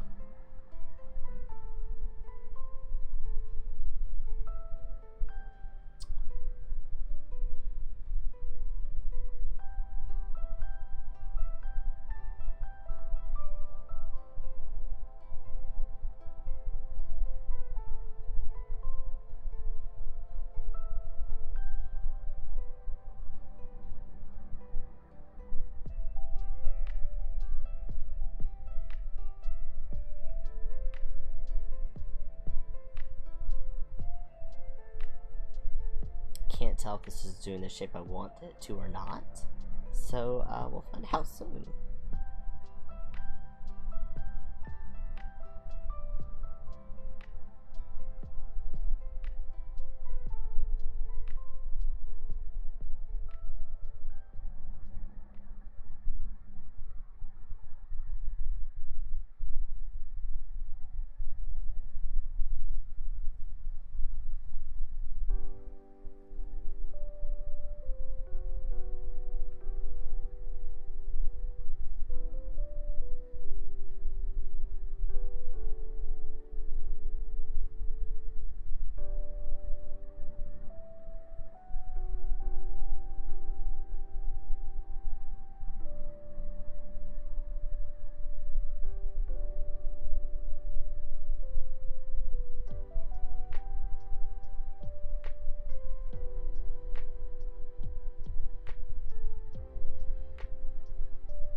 I do like how soft the chenille is. As much as it's a pain to work with, that's not closing as quick as I need to, so we might need to start going a little bit more. It's gonna be like a potato. It's a potato shape. We're making a potato.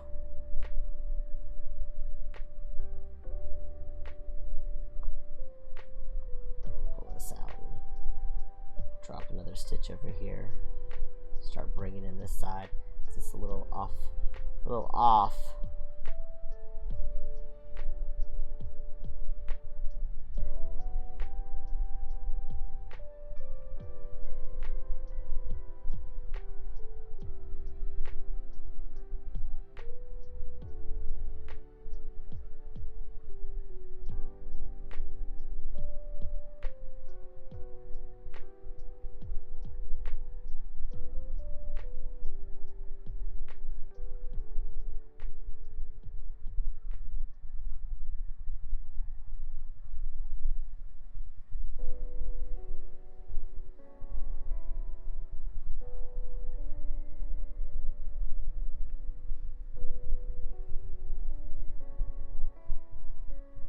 Every 5 stitches I'm dropping one. We're gonna see how that works.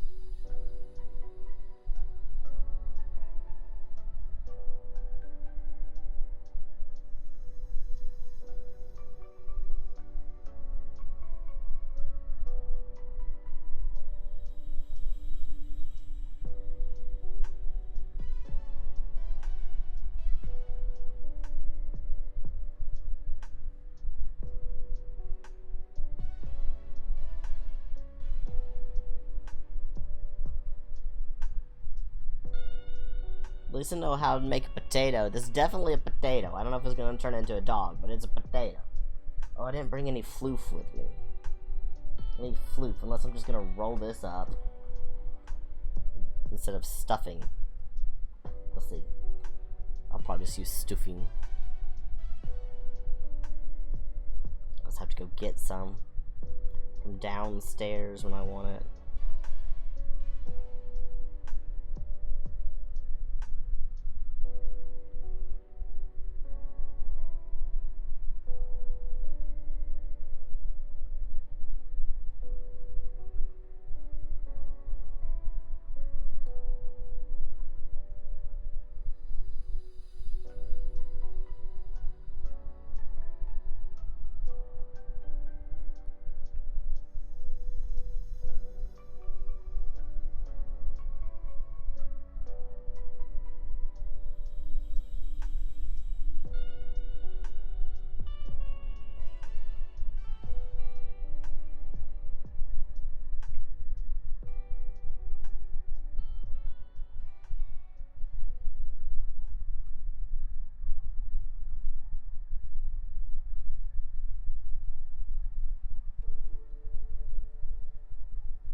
It's going to be a very cute potato. Very potato-shaped little dog. Okay, I think I do need some stuffing.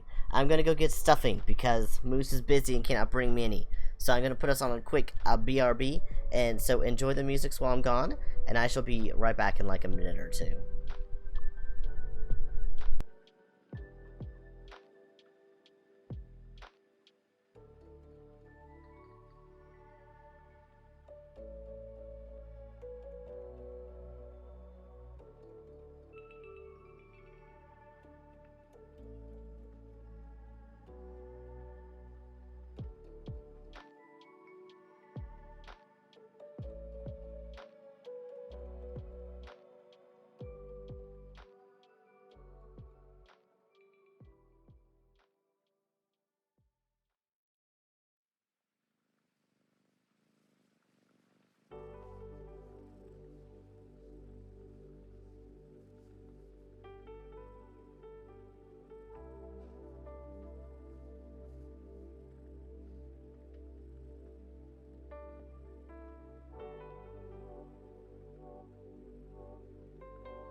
We're back.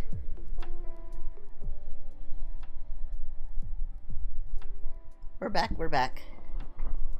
Alrighty, I got floof. Y'all.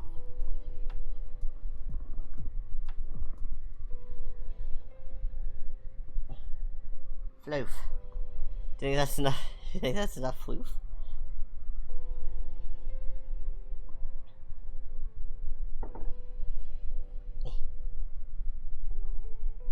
To be fair, I used up most of the floof. I used to have a lot of floof.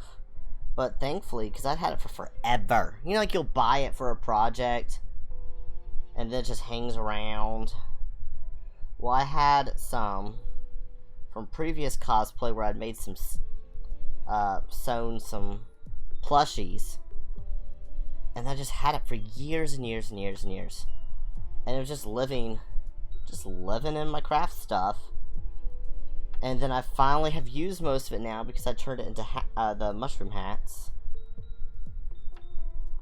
But I still have a good amount, considering how it compacts.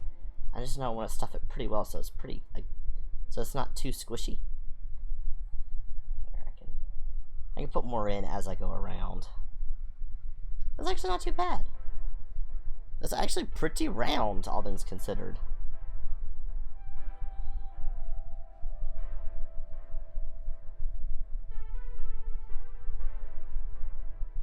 Crochet is a very forgiving medium. Okay. I continue. Just have Fluffy now. Down there.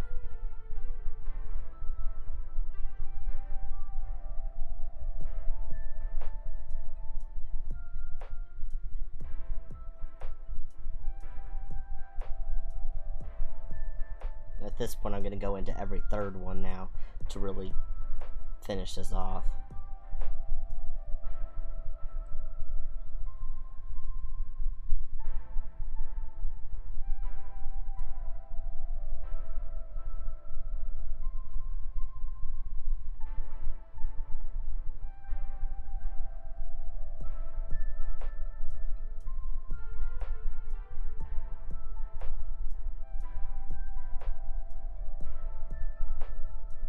Wait a minute, I didn't get his eyes.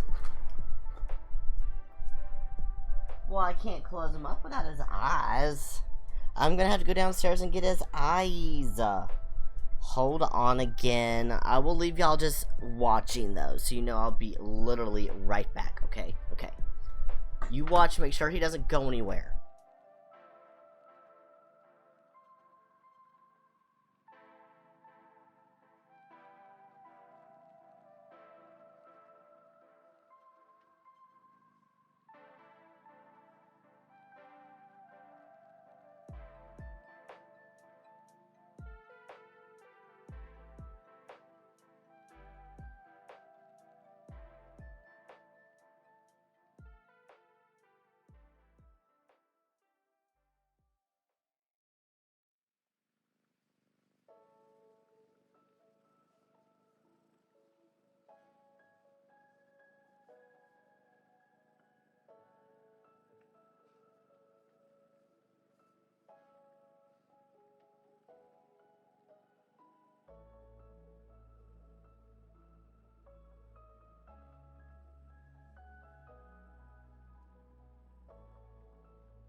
See, moves, the little fucker just moved.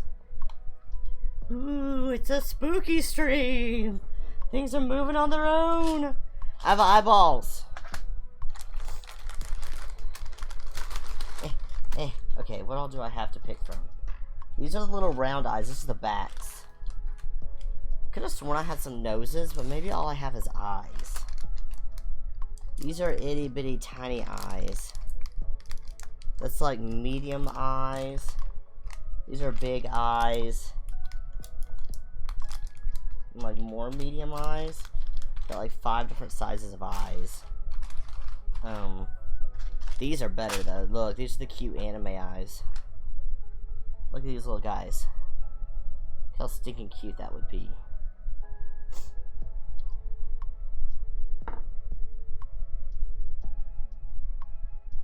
Probably gonna take the fluffing out to be able to do this.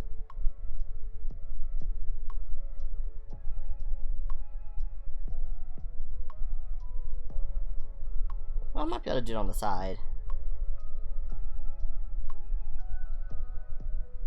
I wonder if that's a good size.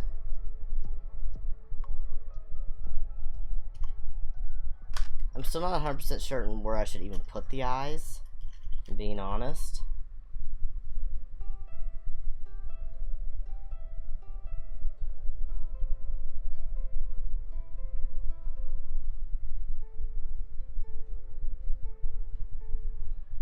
Like, kind of like that. And then I have to decide if I want to do like a little round nose or if I want to try to do like fabric. Because I could just do like a little round nose. So kind of like that. Actually, that's not too bad. It's kind of cute. Just that eyeballs down one row.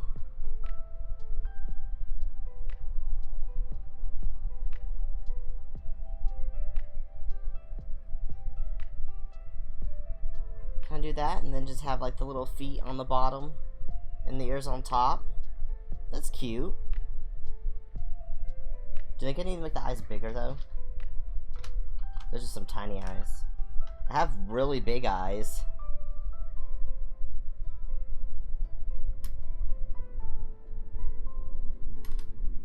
These came from down here.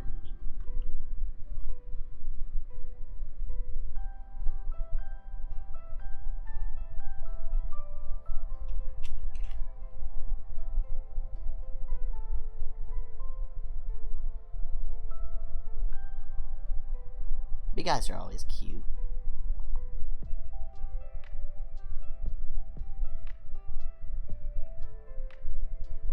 I like that. Now, are they supposed to line up and go the same direction like I have it? The little cute marks? Hold on, let me show it to you in this camera, it's easier to see. Are the little highlights supposed to go the same direction like I have it?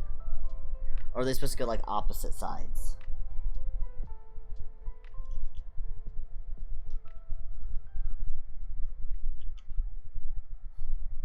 They must be supposed to go on the same.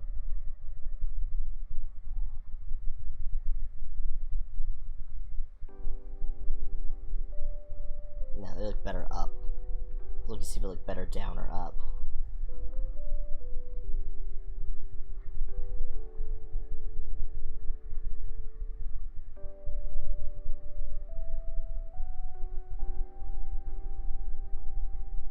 I think I don't quite want them quite as big as I did.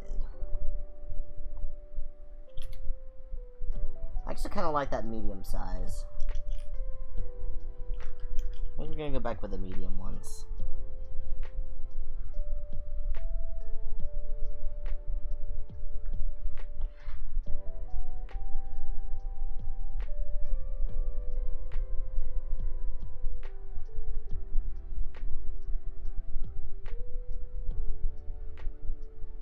Yeah.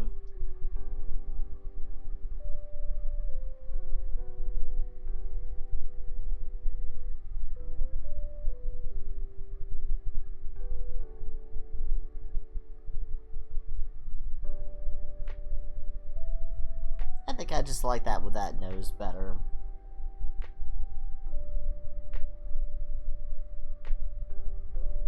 Okay, now to get the backs formal. I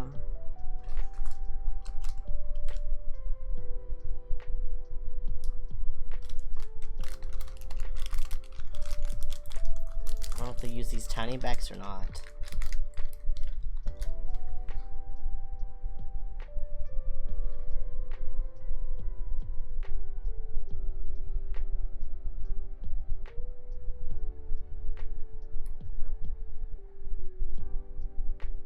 I know.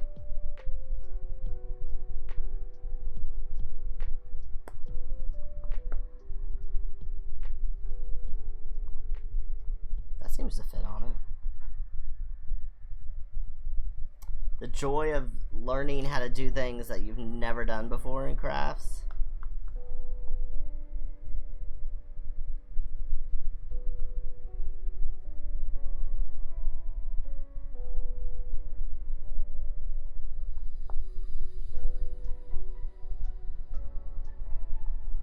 Not as tight as I thought it would be. Maybe I have them on backwards. I'll try flipping the other one around. So I think I put it that way. Which direction did I put it? Yeah, I have it out that way. I'll do it the other way for the nose and see if that changes stuff. Come here, nose. Probably would have been easier done it when it wasn't stuffed, but at the same time, I don't think I would have known where it would have lined up. Okay, you.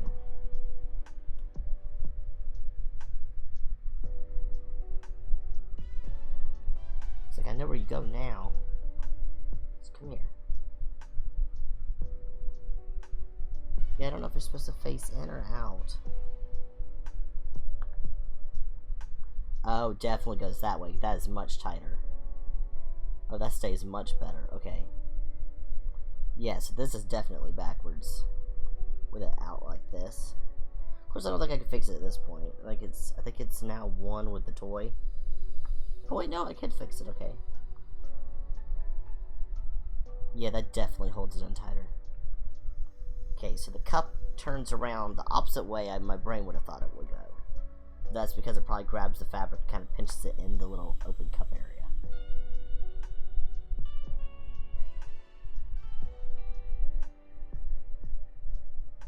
Yeah, that's holding it much better. Okay, everyone back at the pool.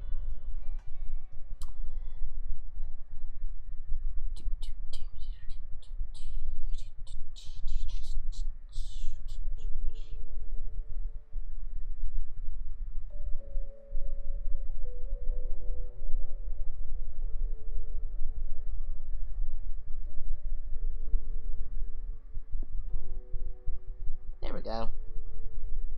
Little round boy. He's got a face now! Look, he's got a... Hold on. There, he's got a little face. Very cute. Okay. I could put faces on dicks if I really wanted to. I mean, I'm just saying. I have the technology. I'm not going to because this is an order for someone. But I'm just saying, like, we could put cute eyes on. I think that would be funny. Okay. Continuing.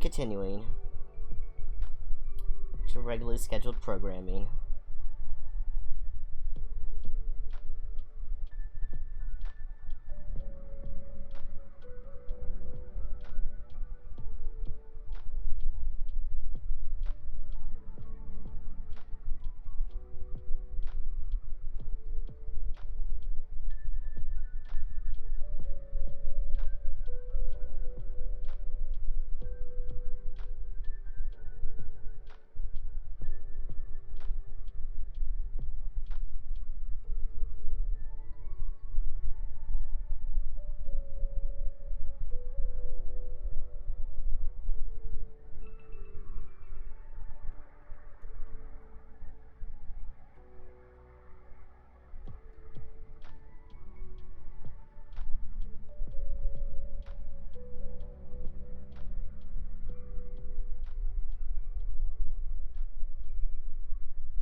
Do like every other stitch going in because we're really closing it up now.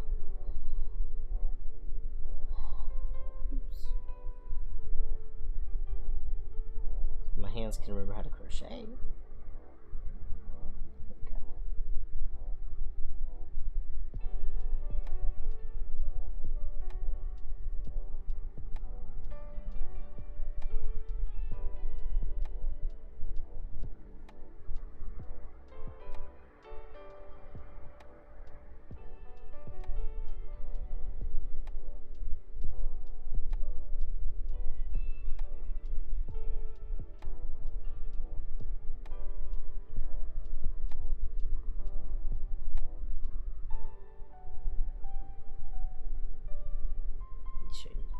Well floofed.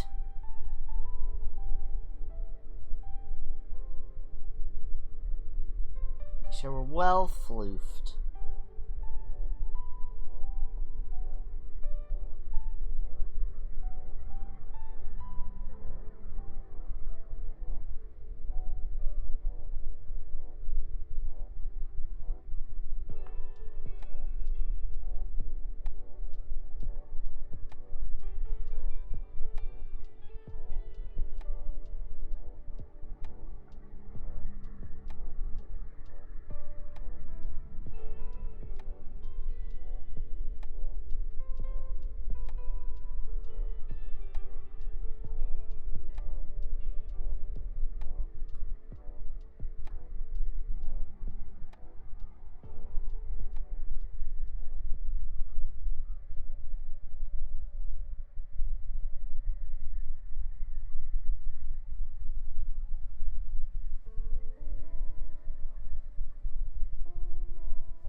Alrighty. This is completely closed up now. So what I'm going to do is cut this off. Stoof it in there. Looking much floof, yeah. Little dog face that right now is just a little potato. Just a little potato boy. He's a little potato boy, much like me. No, floof, don't come out. I just want that string. There we go. Into the depths with ya. Suck in you go. Come on, all the way.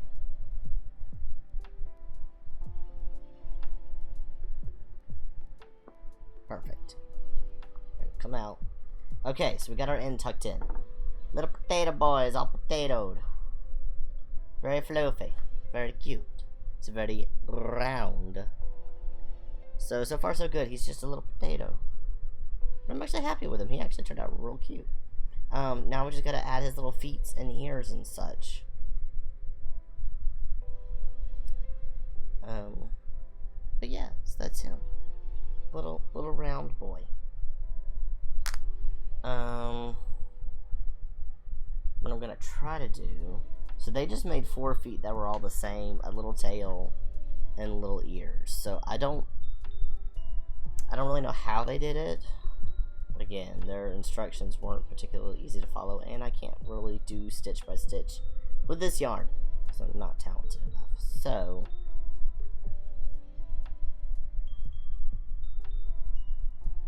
I think what I'm gonna try to do is just I'm just gonna try it. Okay, I'm just gonna make a little tail right now.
gears in my brain are turning. I'm just thinking about how to best make a tail shape.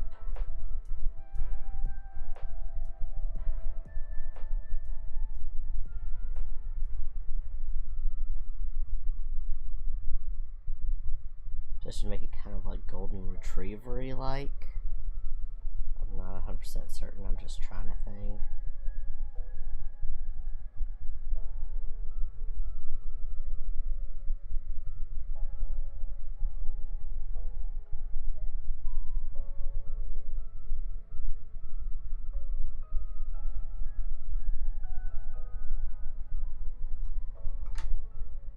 Just losing pieces everywhere.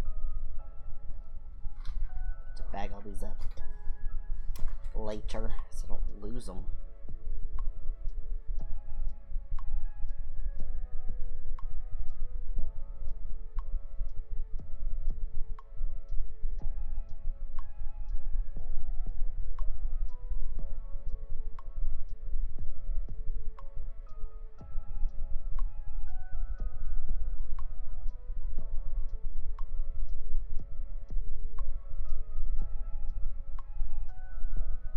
So I'm trying to debate how I feel about that little shape.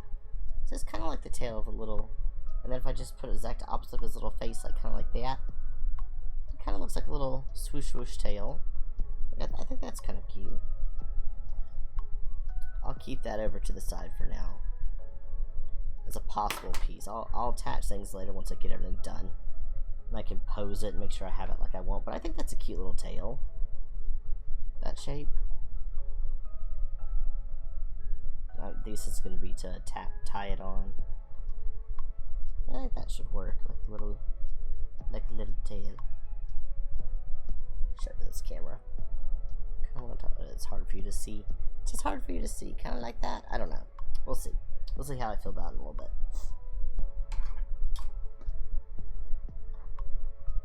I might want it bigger. We'll find out.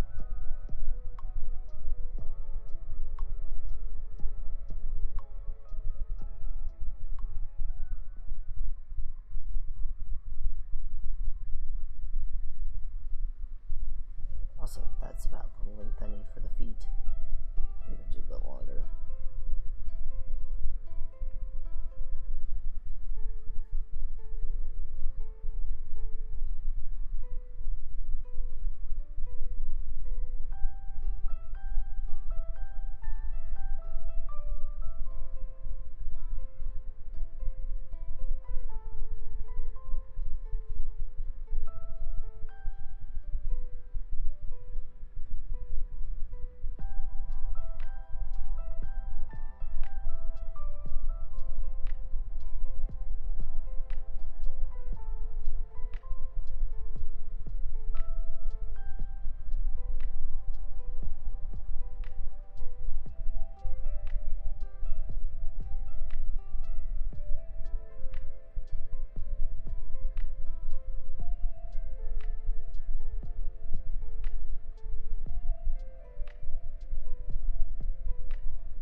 I don't really know what I'm doing for the legs. We're just gonna find out. Just trying to think.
crack the back and sit too long.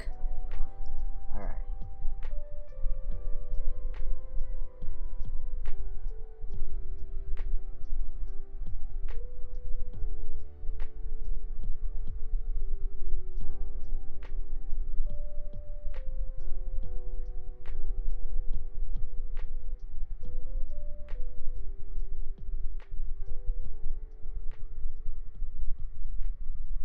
What I'm doing is I'm just making like a little thing that I'm gonna fold in half once it gets long enough, because the person said that they just kind of like attached, I don't know, they just kind of made a,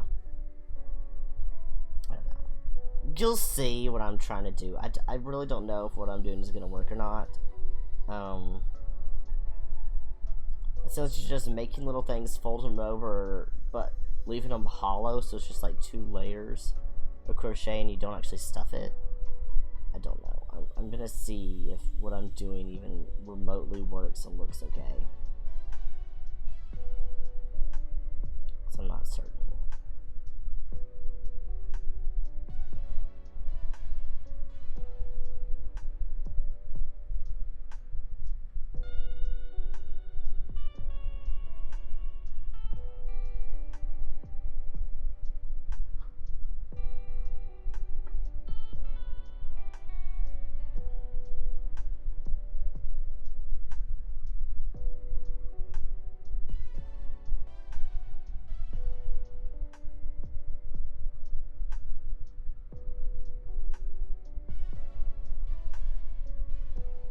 Again, I have trouble counting in here, so I'm just kind of like, sometimes the numbers match up, sometimes they don't, and I'll just add an extra step. Like, I don't know if this is the right number of stitches anymore.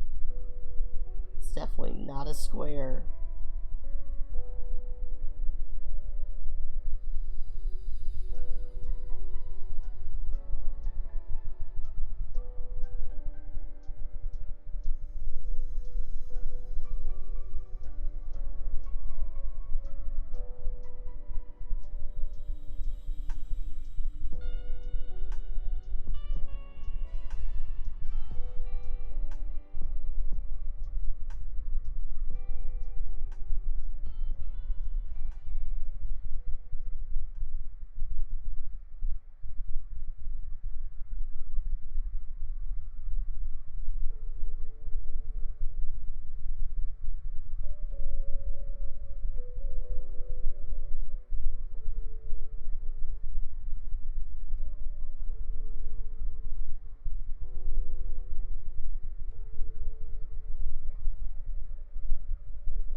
Pretty much a square at this point.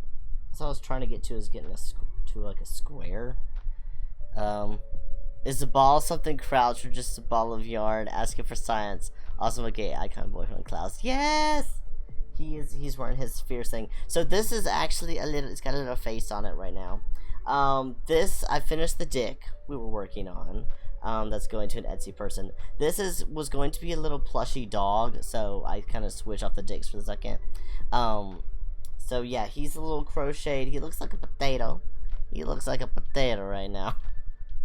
I've never tried doing plushies before. I am roughly following a picture that I saw online on how to just make a little ball. You put a tiny face on it, and then you add little ears, a tail, and feet, and it becomes a tiny dog. So that's what I'm trying to do. So we've got the ball with a face. So we have a little potato face. And then I made a tiny tail, and I'll see how I feel about that tail. And right now I'm trying to make little rectangles or squares that I'm going to fold in half and kind of turn into little legs that are going to end up being attached underneath them if I like the way they turn out. But we'll see. And then I have to make little ears for them, which are honestly going to be kind of shaped this way. Actually, this is very close to how I want to do the ears. But I don't want the ears to be rectangles. They're going to be rectangles on top, and then they're going to go to triangles. But to be fair, 10 across, which is how many this is actually a pretty good base for the ears. So yeah. But anyway, I love the duality. Yes, I know. Something so cute and innocent is little puppy dog, and then we got the dick here. So, you know, this is technically going to be a gift for someone if I get it. done to a level that I like. Oh no, the ribbon cables. Moose, how's the surgery going? Let me do one more row on this before I try to turn it into legs.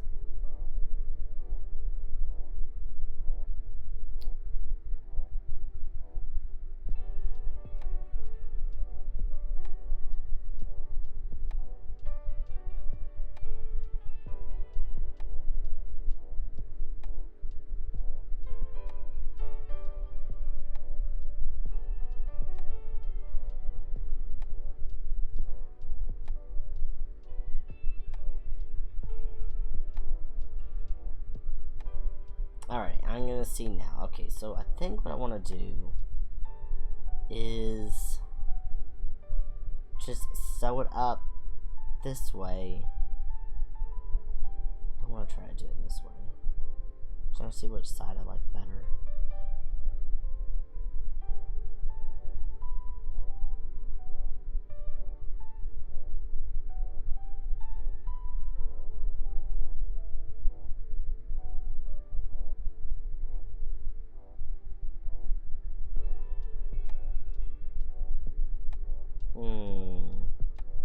If I want to end down here where I have the two strings.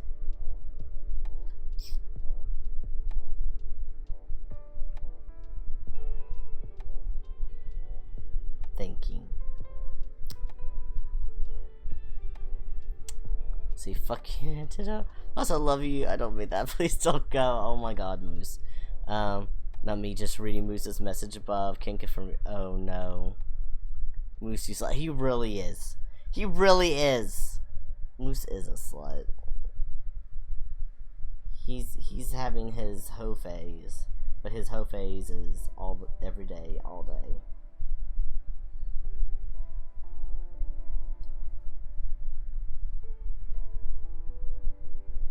Okay, I'm gonna try a thing. I don't know how well this is gonna work and if I'll even like it, but we're trying. Okay. Now I'm going to go back and just close this up on all sides. Nope, come back here. Nope. Slut shame me. I'm a delight. Hey, it's not shame. We're just saying. There's no shame in it. We're just stating a fact. Okay. I mean, I was literally, y'all seen me be horny on Made for Sidon way too much, so, like, there's no shame in it. We're just calling you out for your behaviors. You're gonna be thirsty on Maine.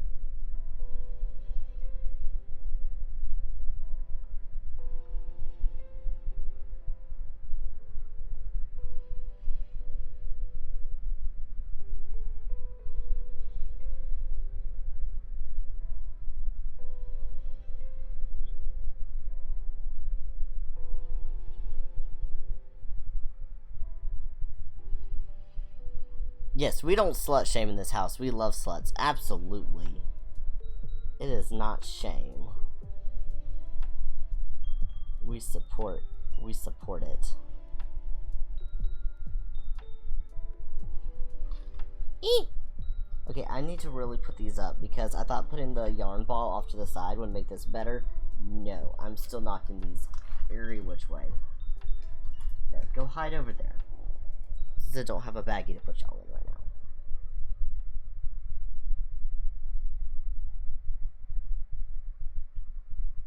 I have to think about how I'm going to attach this.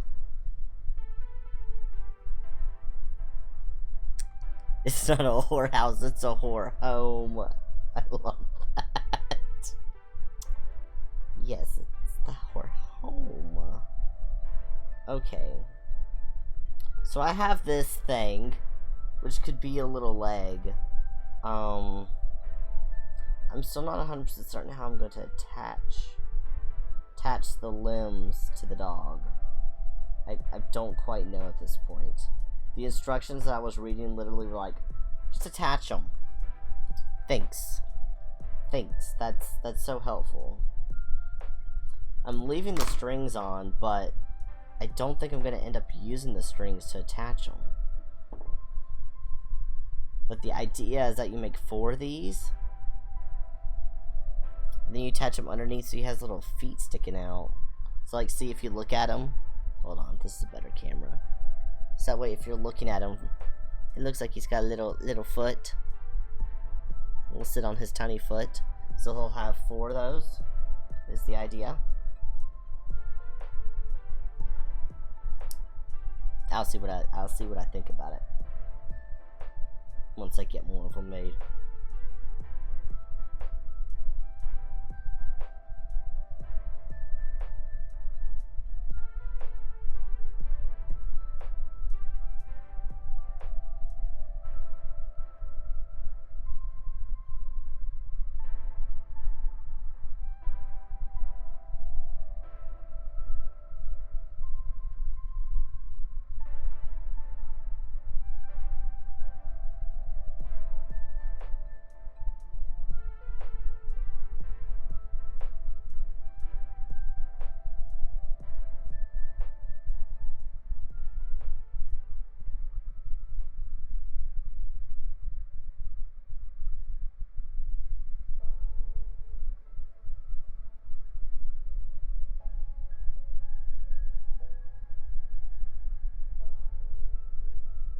My old eyes are too old for this tiny stitches.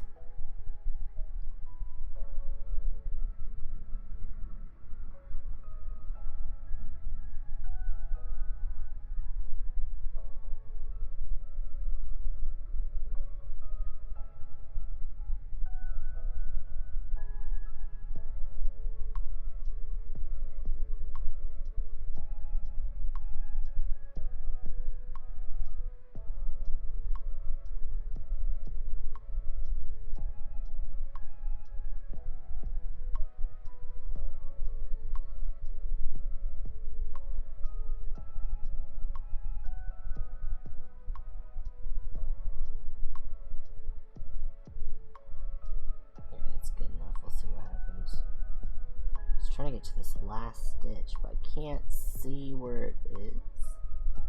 So I'm guessing, and I can't really find it. So I just have to let it be.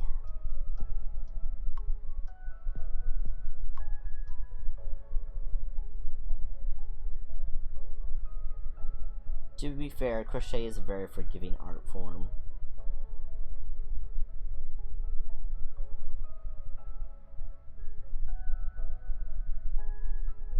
The stitches hide a multitude of sins.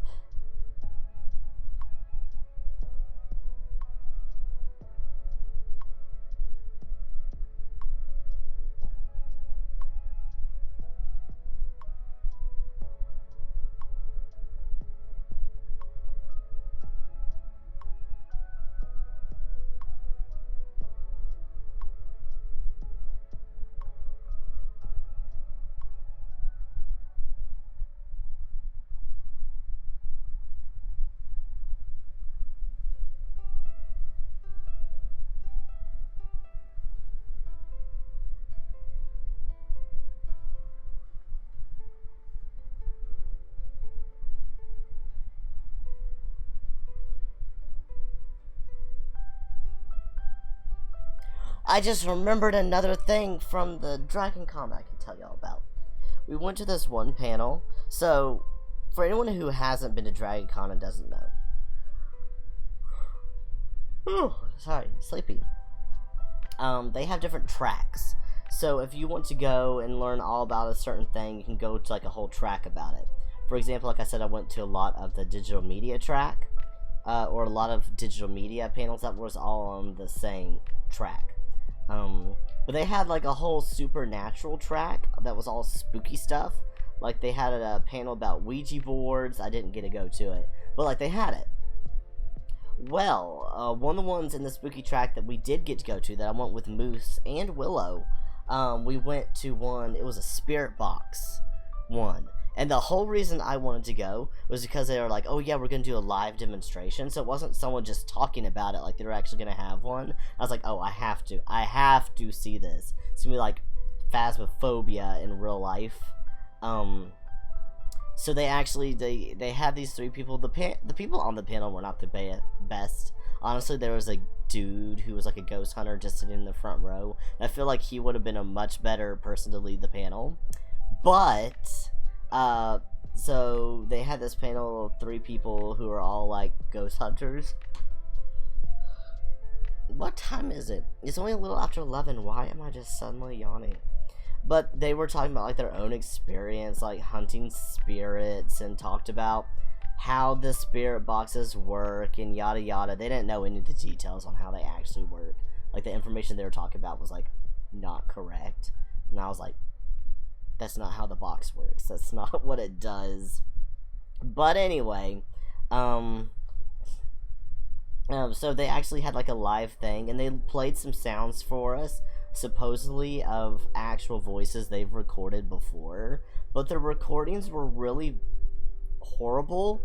They were really, and because it wasn't a video, you hear talking, but it's like them talking, and I'm like, will y'all shut up? For one, quit talking, and 2, like, this needs to be a video so that way I can see if your mouth is moving to know whether or not the voice I'm hearing is just y'all because you won't shut up, or the voice you supposedly heard in your box.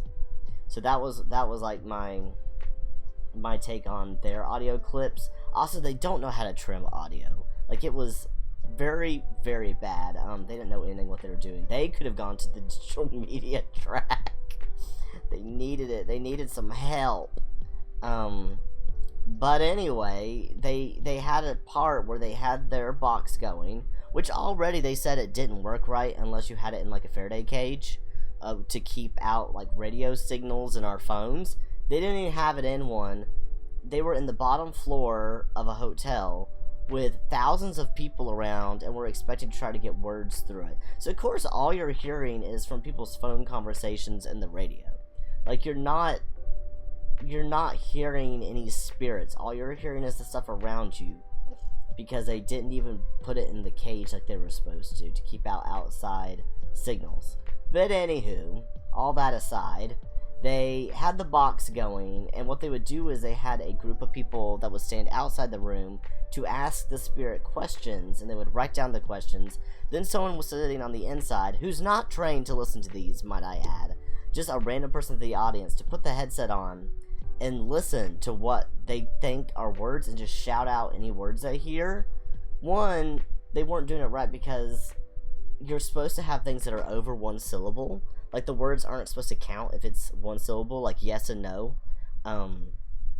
Don't count because of the way the spirit box works, is that it's very quickly just scanning radio channels. And that's the part they didn't seem to understand, is that it's not generating white noise. It's not a white noise machine. If it were, it wouldn't sound like that. What it does is, the guy who invented it had the theory that the spirits would be able to communicate through an open radio station. The problem is, because our radio stations, it's hard to find one that's completely open and unused. It essentially creates white noise by just cycling through all the radio stations out there, all the frequencies. It's just cycling through frequencies at such a fast rate that you shouldn't be able to pick up. But you can tell when it goes over radio stations because they'll blip in, because it's just scanning very quickly everything out there. And occasionally you hear like a blip blip, or like a piece of a song. You'll literally hear a tune for a fraction of a second as it scrolls past that channel. The point is, it's supposed to do it so quickly, if you get anything that's more than a syllable, the radio station wasn't on long enough for it to be that. But you will get syllables or words that pop through from the radio station, which is why it's supposed to be multiple syllables to know it came from a spirit and not the radio, which they didn't seem to understand at all, which I'm not even a professional in it, and I know that from just hyperfixating on this back in high school and reading lots of books about the guy who actually invented the thing and watching documentary. Anyway, that's how it's supposed to work, according to what I have learned off documentaries from like the early 2000s. So who knows? Maybe things have changed then. But that's the information I have. But they weren't doing that. One, we weren't using a Faraday cage, so we were getting cell phone conversations and radio stations, and they didn't tell the people, and they themselves didn't use the practice of it needs to be more than one syllable. So the person was just like, any word they hear, they would yell out. So they were saying the most random things, and we're pretty convinced that what they were overhearing was like a lover's quarrel, and upstairs, like a room above us, people who were like arguing on the phone, according to what they were saying. So it was very stupid, and it came across very bad. It was hilarious. I got the chance to try to ask questions, and so I was asking things like, have you been to DragonCon before? I wasn't taking it seriously, because it wasn't a serious panel. Like, they thought they were serious, but bless them, they were really struggling. So I was like, I don't care. We're not talking to anyone real. We're listening to the radio. So I was like asking if they've ever been to DragonCon before. Then they got back in the room, and I finally got to ask something, which to me is like the end all of questions. Whenever I've watched ghost shows, and people are hunting for spirits and asking their stupid questions, because they're never good questions. My question growing up was always, why don't you ask them something, one, that's not a yes or no question, because those are too easy, and it needs to be a word that is multiple syllables that they wouldn't just normally say, that someone wouldn't normally say in conversation, so it needs to not be a yes no question. And if we're asking them things to get responses, why don't you just ask them to say something specific? Like, I've never seen anyone do that. But that was always my issue watching them, because people were like, is anyone here with us? And they would hear any sound, and they're like, oh, that means they're here with us. No, that literally could have just been a rock falling. Like, you just heard a sound.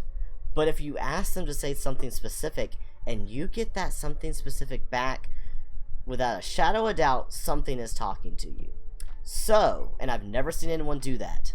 They always just say random vague things. And I'm like, I feel like you don't actually want to know if you're talking to anyone, or else you would ask better questions. So, when they came back around and I got to ask another question, I asked them, if you can hear us, say the word penguin. Penguin. No one's going to say that accidentally. It's kind of hard to hear that word elsewhere.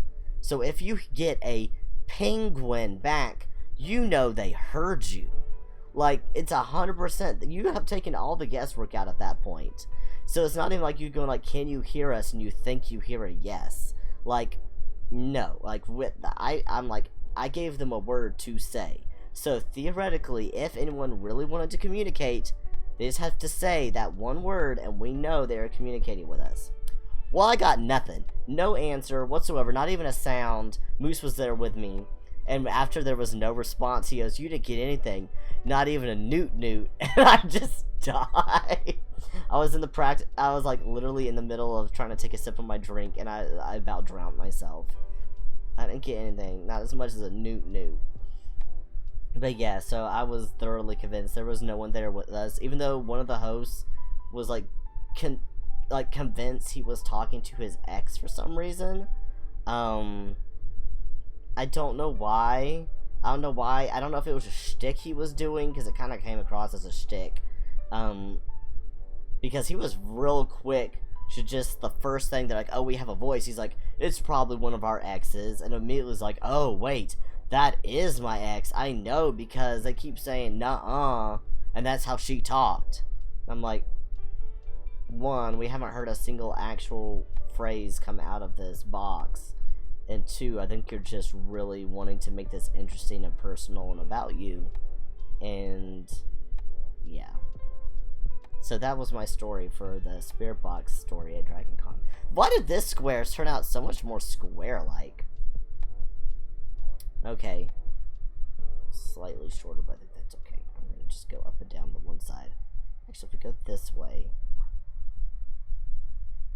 I can just go another row or two, and that should be fine, actually.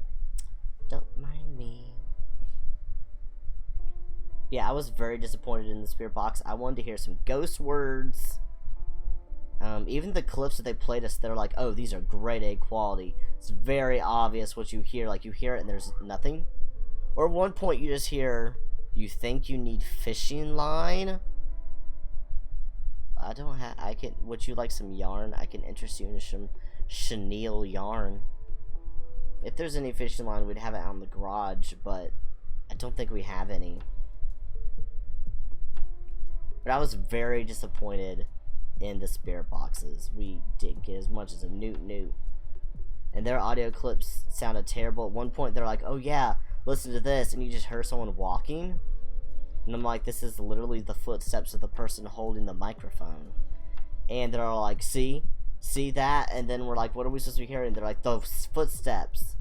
And again, like, we don't have a video. So I'm like, how can you prove that's not just you walking? Because you were walking there, like, we were wearing tennis shoes. That's high heels. No, it was just like, boom, boom. It didn't sound like high heels. It sounded like shoes, any shoes, walking on tile. It was just a bunch of wishful thinking on their part, and trying too hard. And one of the hosts, he was literally like, I don't believe in it. I'm a skeptic. But in all the videos, not videos, but all the audio clips, they didn't show us a single video. They should show us a video. Every single audio clip, he was like casting demons out in Jesus' name. It was really weird and cringy. And I was like, sure, mister, I don't believe in this. You get really involved. It was just weird. The whole thing was just kind of cringy and, like, not professionally done. My feelings are hurt that they didn't talk to me. No fishing line, I'm trying to get this wire through this thing. I don't know what to tell you on that. I am sorry. Okay, we're gonna go ahead and stitch this. So I need to go down halfway.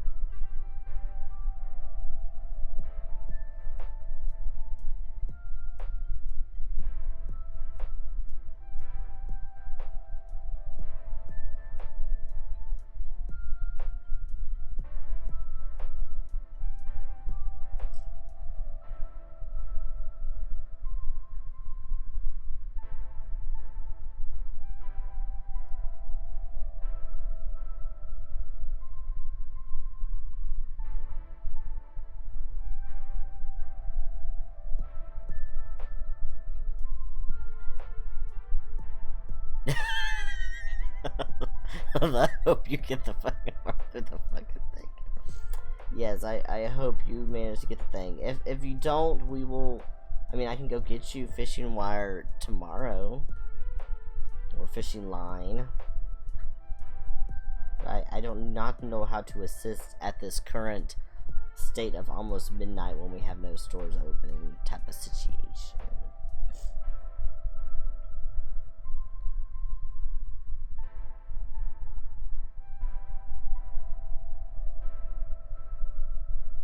We have leg 2 done. I still don't know how I'm going to attach these. I mean, I suppose I could always hot glue stuff. So I'm leaving the tails on the end, but again, I don't really know how to do that, considering he's all sealed up. And the whole point was you're supposed to seal him up and then attach him to the outside. Okay. Sure. That makes sense.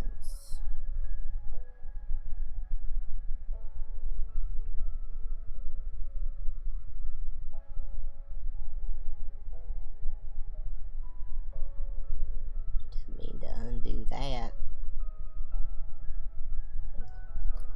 I got a second one done. Second little footsie done.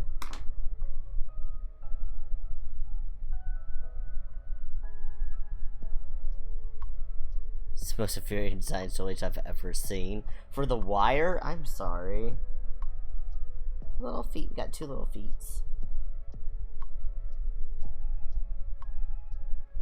Oh, that's very cute. I'm not really sure how the back feet are gonna fit, to be honest, but we're gonna try. I might have to just make them a little bit shorter.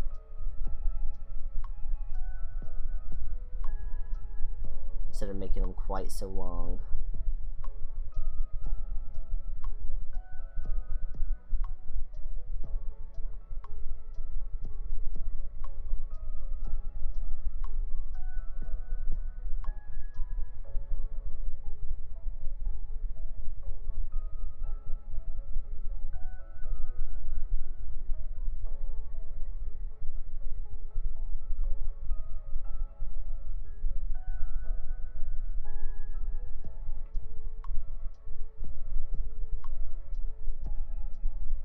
Yeah, I haven't figured out how I want to do the other legs.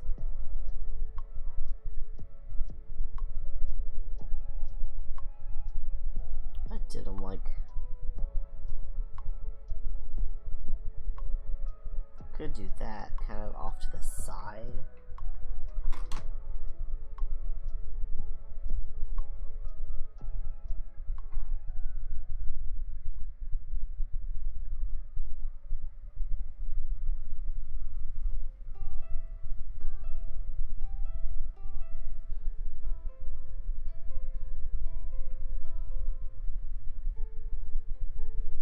Yeah, we try.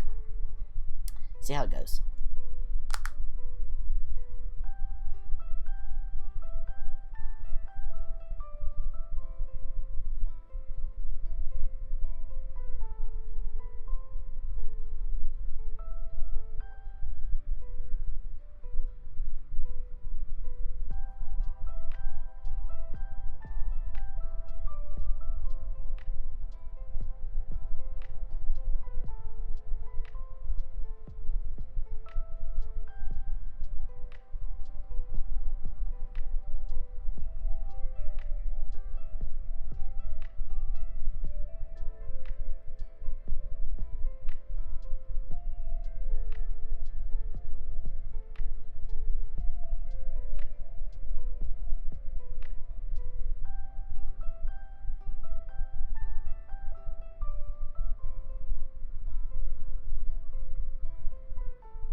Little handbrake. Hopefully everyone in chat is doing well. Hopefully your hands don't hurt. Mooses probably do. About to run his little head into the wall. How's the surgery going, electronics doctor?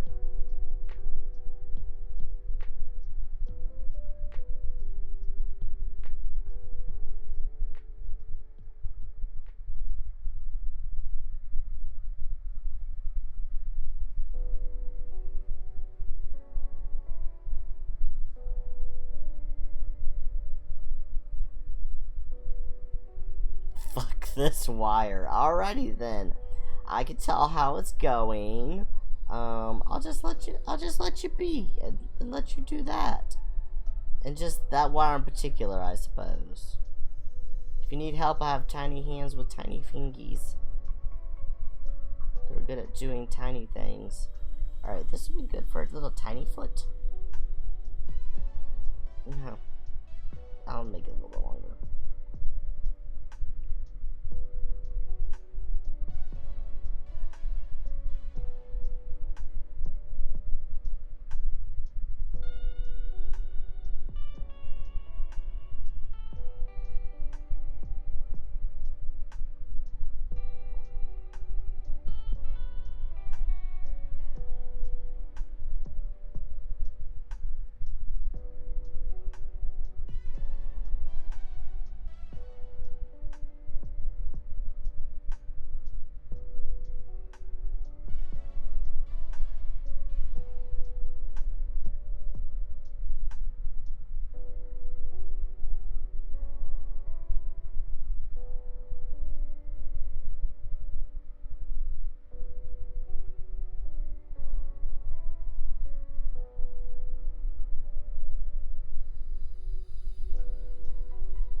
Maybe one more row. That'll make it slightly shorter, but still comparable to what I had before.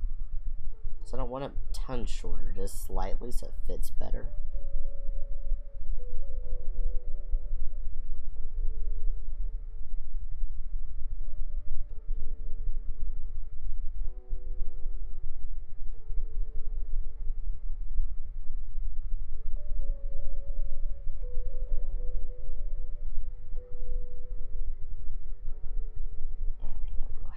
Across and sew it up.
Sorry, I know I keep bringing it up close to me and it shows off camera.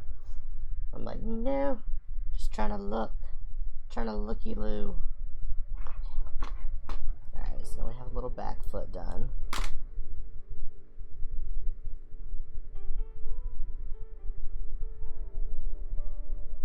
Yeah, I made it slightly shorter. Yeah.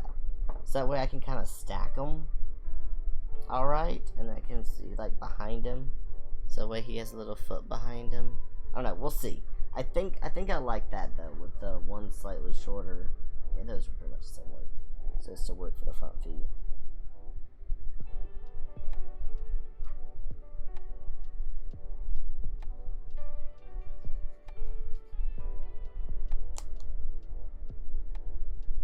I do like how round and soft he turned out.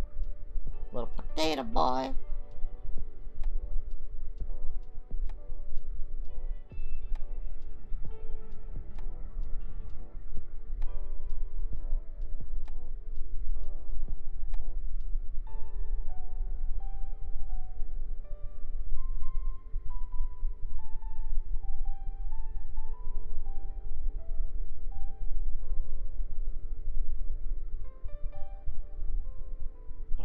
hopefully if I do this one right, this will be the last foot, and then we'll do the ears. Then I'll have all the pieces. Might just hot glue them together, we'll see.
I'll get in there.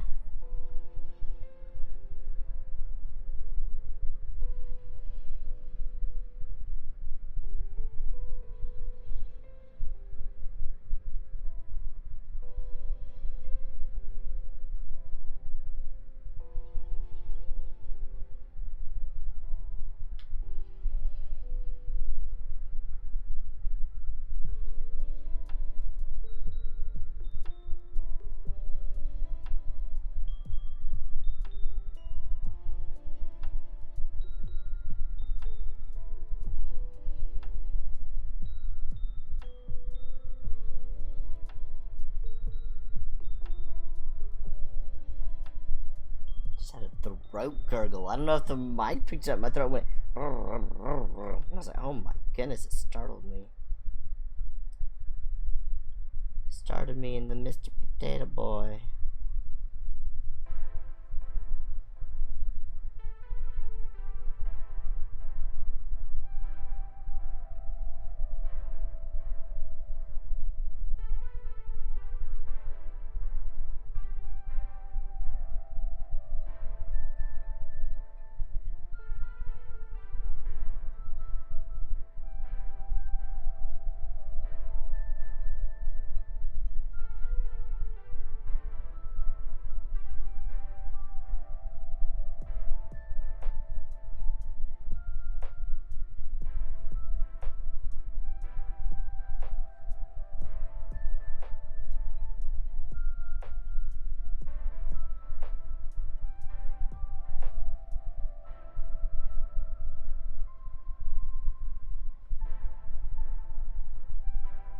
Couple more rows on this foot. And the feetsies will be done.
You got the wire? Yay!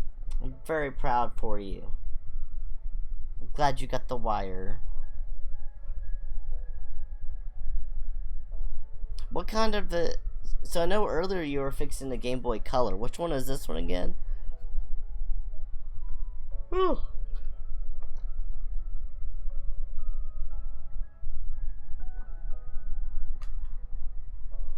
I know you're working on another Game Boy. I just can't remember which one it was. DS Lite. That's what you're working on. I can remember it was something. I never had a DS Lite. Never had a Game Boy Color. I kind of went straight from like the little flippy in half DS. Was it a DS Lite? I thought it was just a standard DS. The ones that were like blue and red and just folded in half.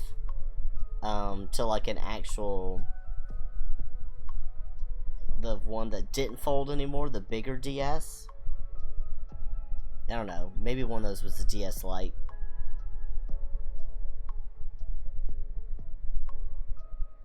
I honestly do not recall.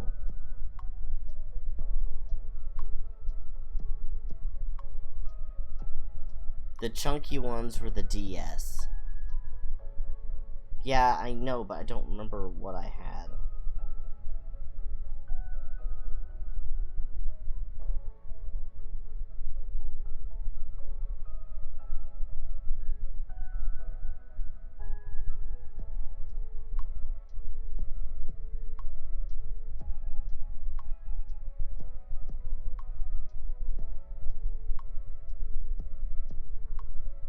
Is this the length that I want? Yeah. I think this is good. And then I'll just turn halfway. And stitch this one up.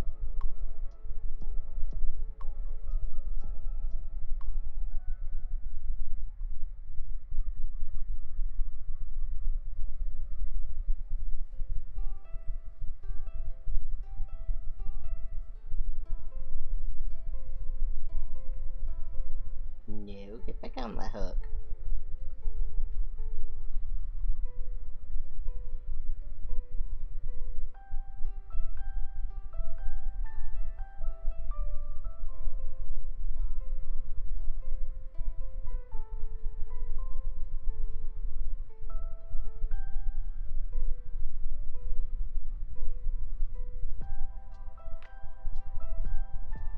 Come on, go on. Do a lot of encouragement to the yarn. Try to get to do what I want it to do. Like, please.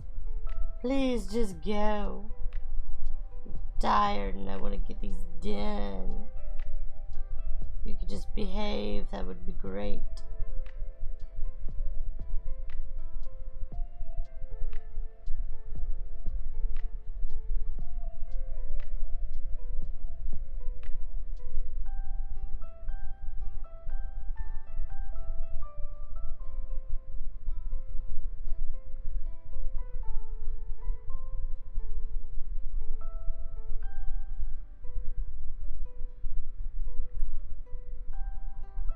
Excellent. Last foot. So I have 4 feet. 2 little back feet. Which I'm thinking of doing like that, and then having the front be the longer feet. Kind of like that. Then have him sitting upon them. You can kind of tell from that what I'm talking about. Kind of like that? Yeah.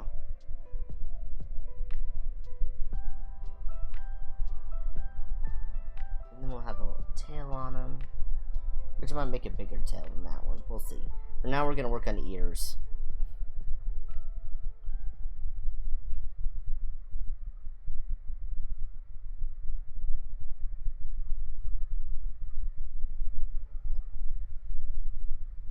Which I think what I'm going to do is kind of do the others, just make little triangles. Maybe do like a stitch to hold it in the middle. So it flops over.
Yeah, I think I'm gonna do this for like 1 or 2 rows, and then start taking it in one at a time and see if that makes the triangle shape I want.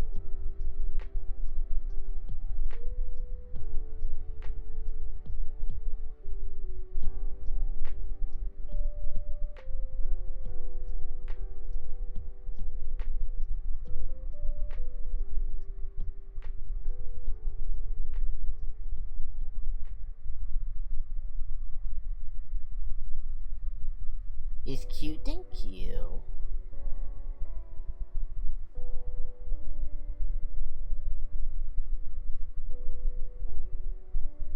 Come on.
Okay, it's been like 3 rows, so I think now I'm gonna start going down.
Okay, so I made the little triangle. It might be too small, because I might need to make it a little bit bigger.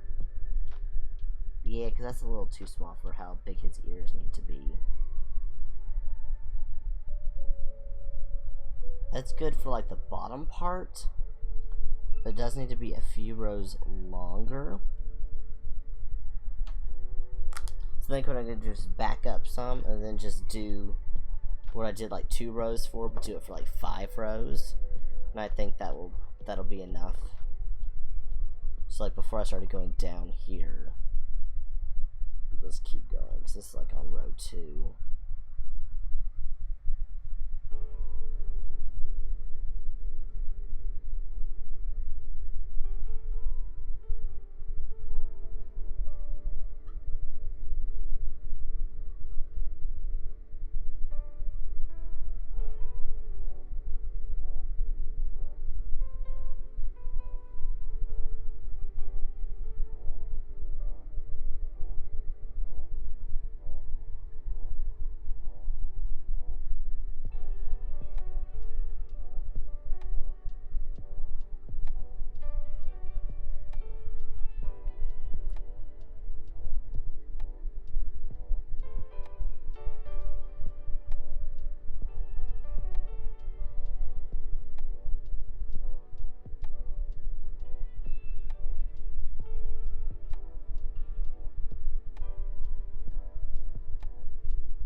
this will work. Well, I'll find out.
Okay, so that's a little longer, which I like that more because it's able to fold over. Yeah, I like that. Okay.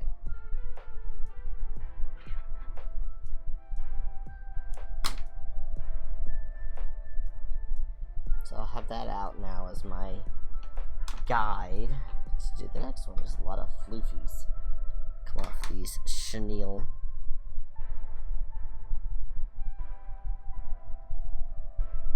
Try to angle this where you can see it on the camera. Okay.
hand is very much cramping up right now.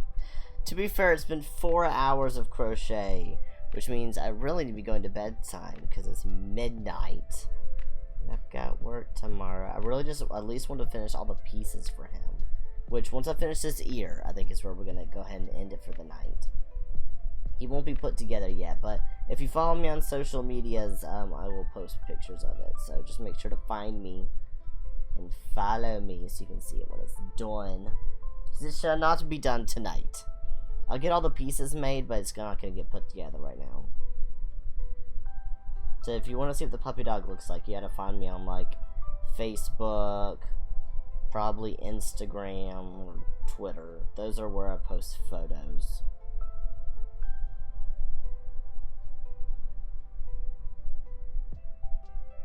And also on all my socials, I use the same username, Wilhelm9218 or 9218, however you want to say it, on all my accounts. So I'm pretty easy to find no matter where I am.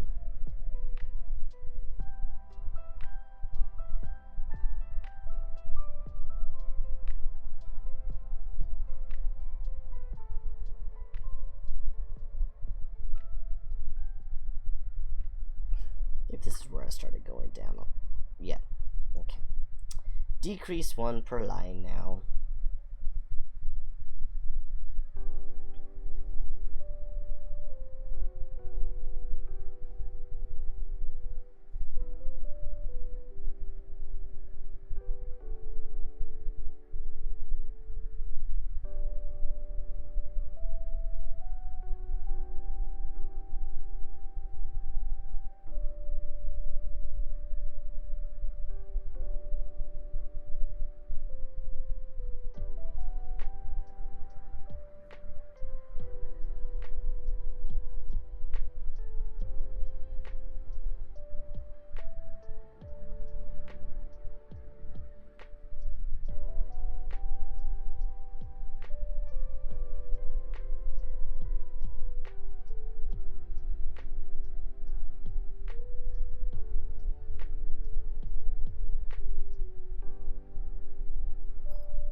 Okay, let's see. I think the other one ended up being 1 row longer, maybe? I'm not sure. Maybe so.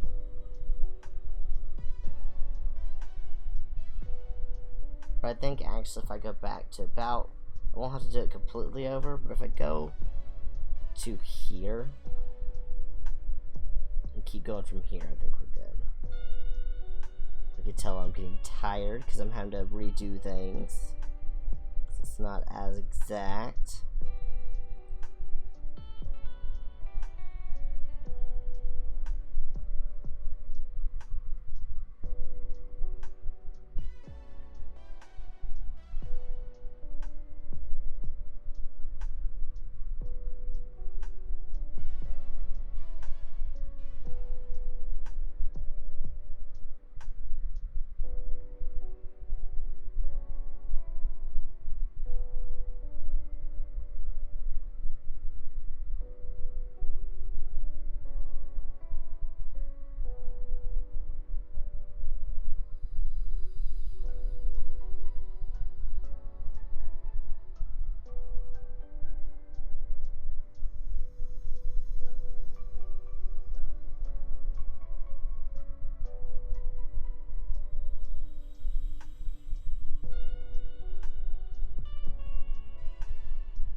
that's better.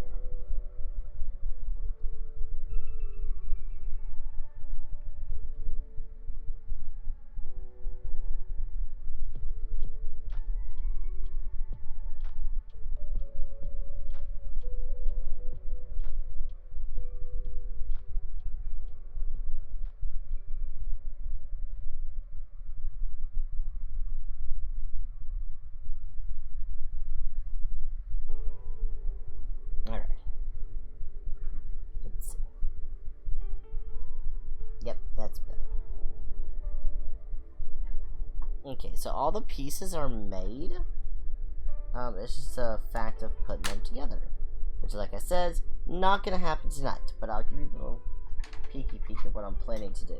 So these will be the ears. I'm gonna tuck in the ends or do something with them.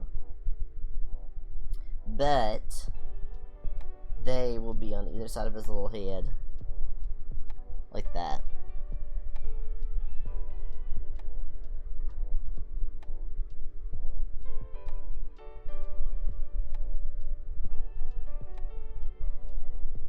So there, that's what his little face will be like.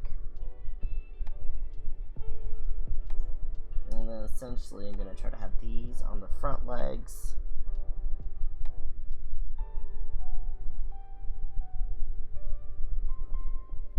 There we go, that's easier to see. So just ignore the little strings. That's what it's going to look like, roughly. But yeah, he's very round and cute. I like him. Yeah, I'll put his ears forward a little bit more. But yeah, I think he's cute. So I've never made a little plush like that before. Yeah, I haven't decided if I'm going to just glue his ears on, try to sew them on. So I might be able to just try to like stitch them into place. That is an option, just trying to sew them using crochet. Then using like one stitch to kind of like pull the ear down and fold it. So that's an option. Anyway, I will figure that. That is tomorrow when I have slept his. Thank you. I'm glad you like him. That is it for tonight, because I don't know about y'all, but I am extremely tired. And I'm a sleepy boy.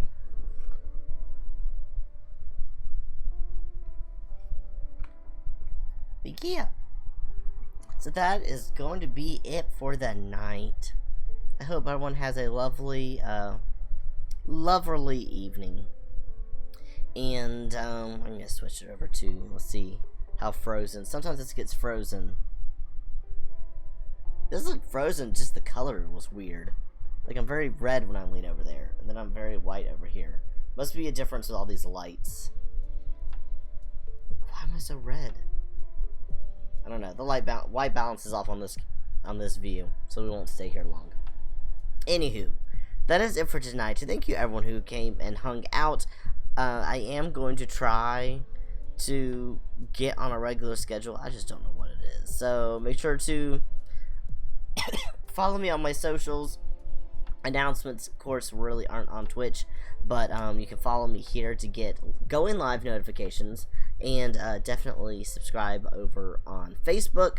So most of my content is over there, so you can find me. And if you follow me on like Twitter or Facebook, I actually do like my going live notifications, or on the Discord. That also tells all my going live notifications. So lots of options, no matter what your social media of choices. So Dick says good night, and hopefully I will see you all next time. Bye.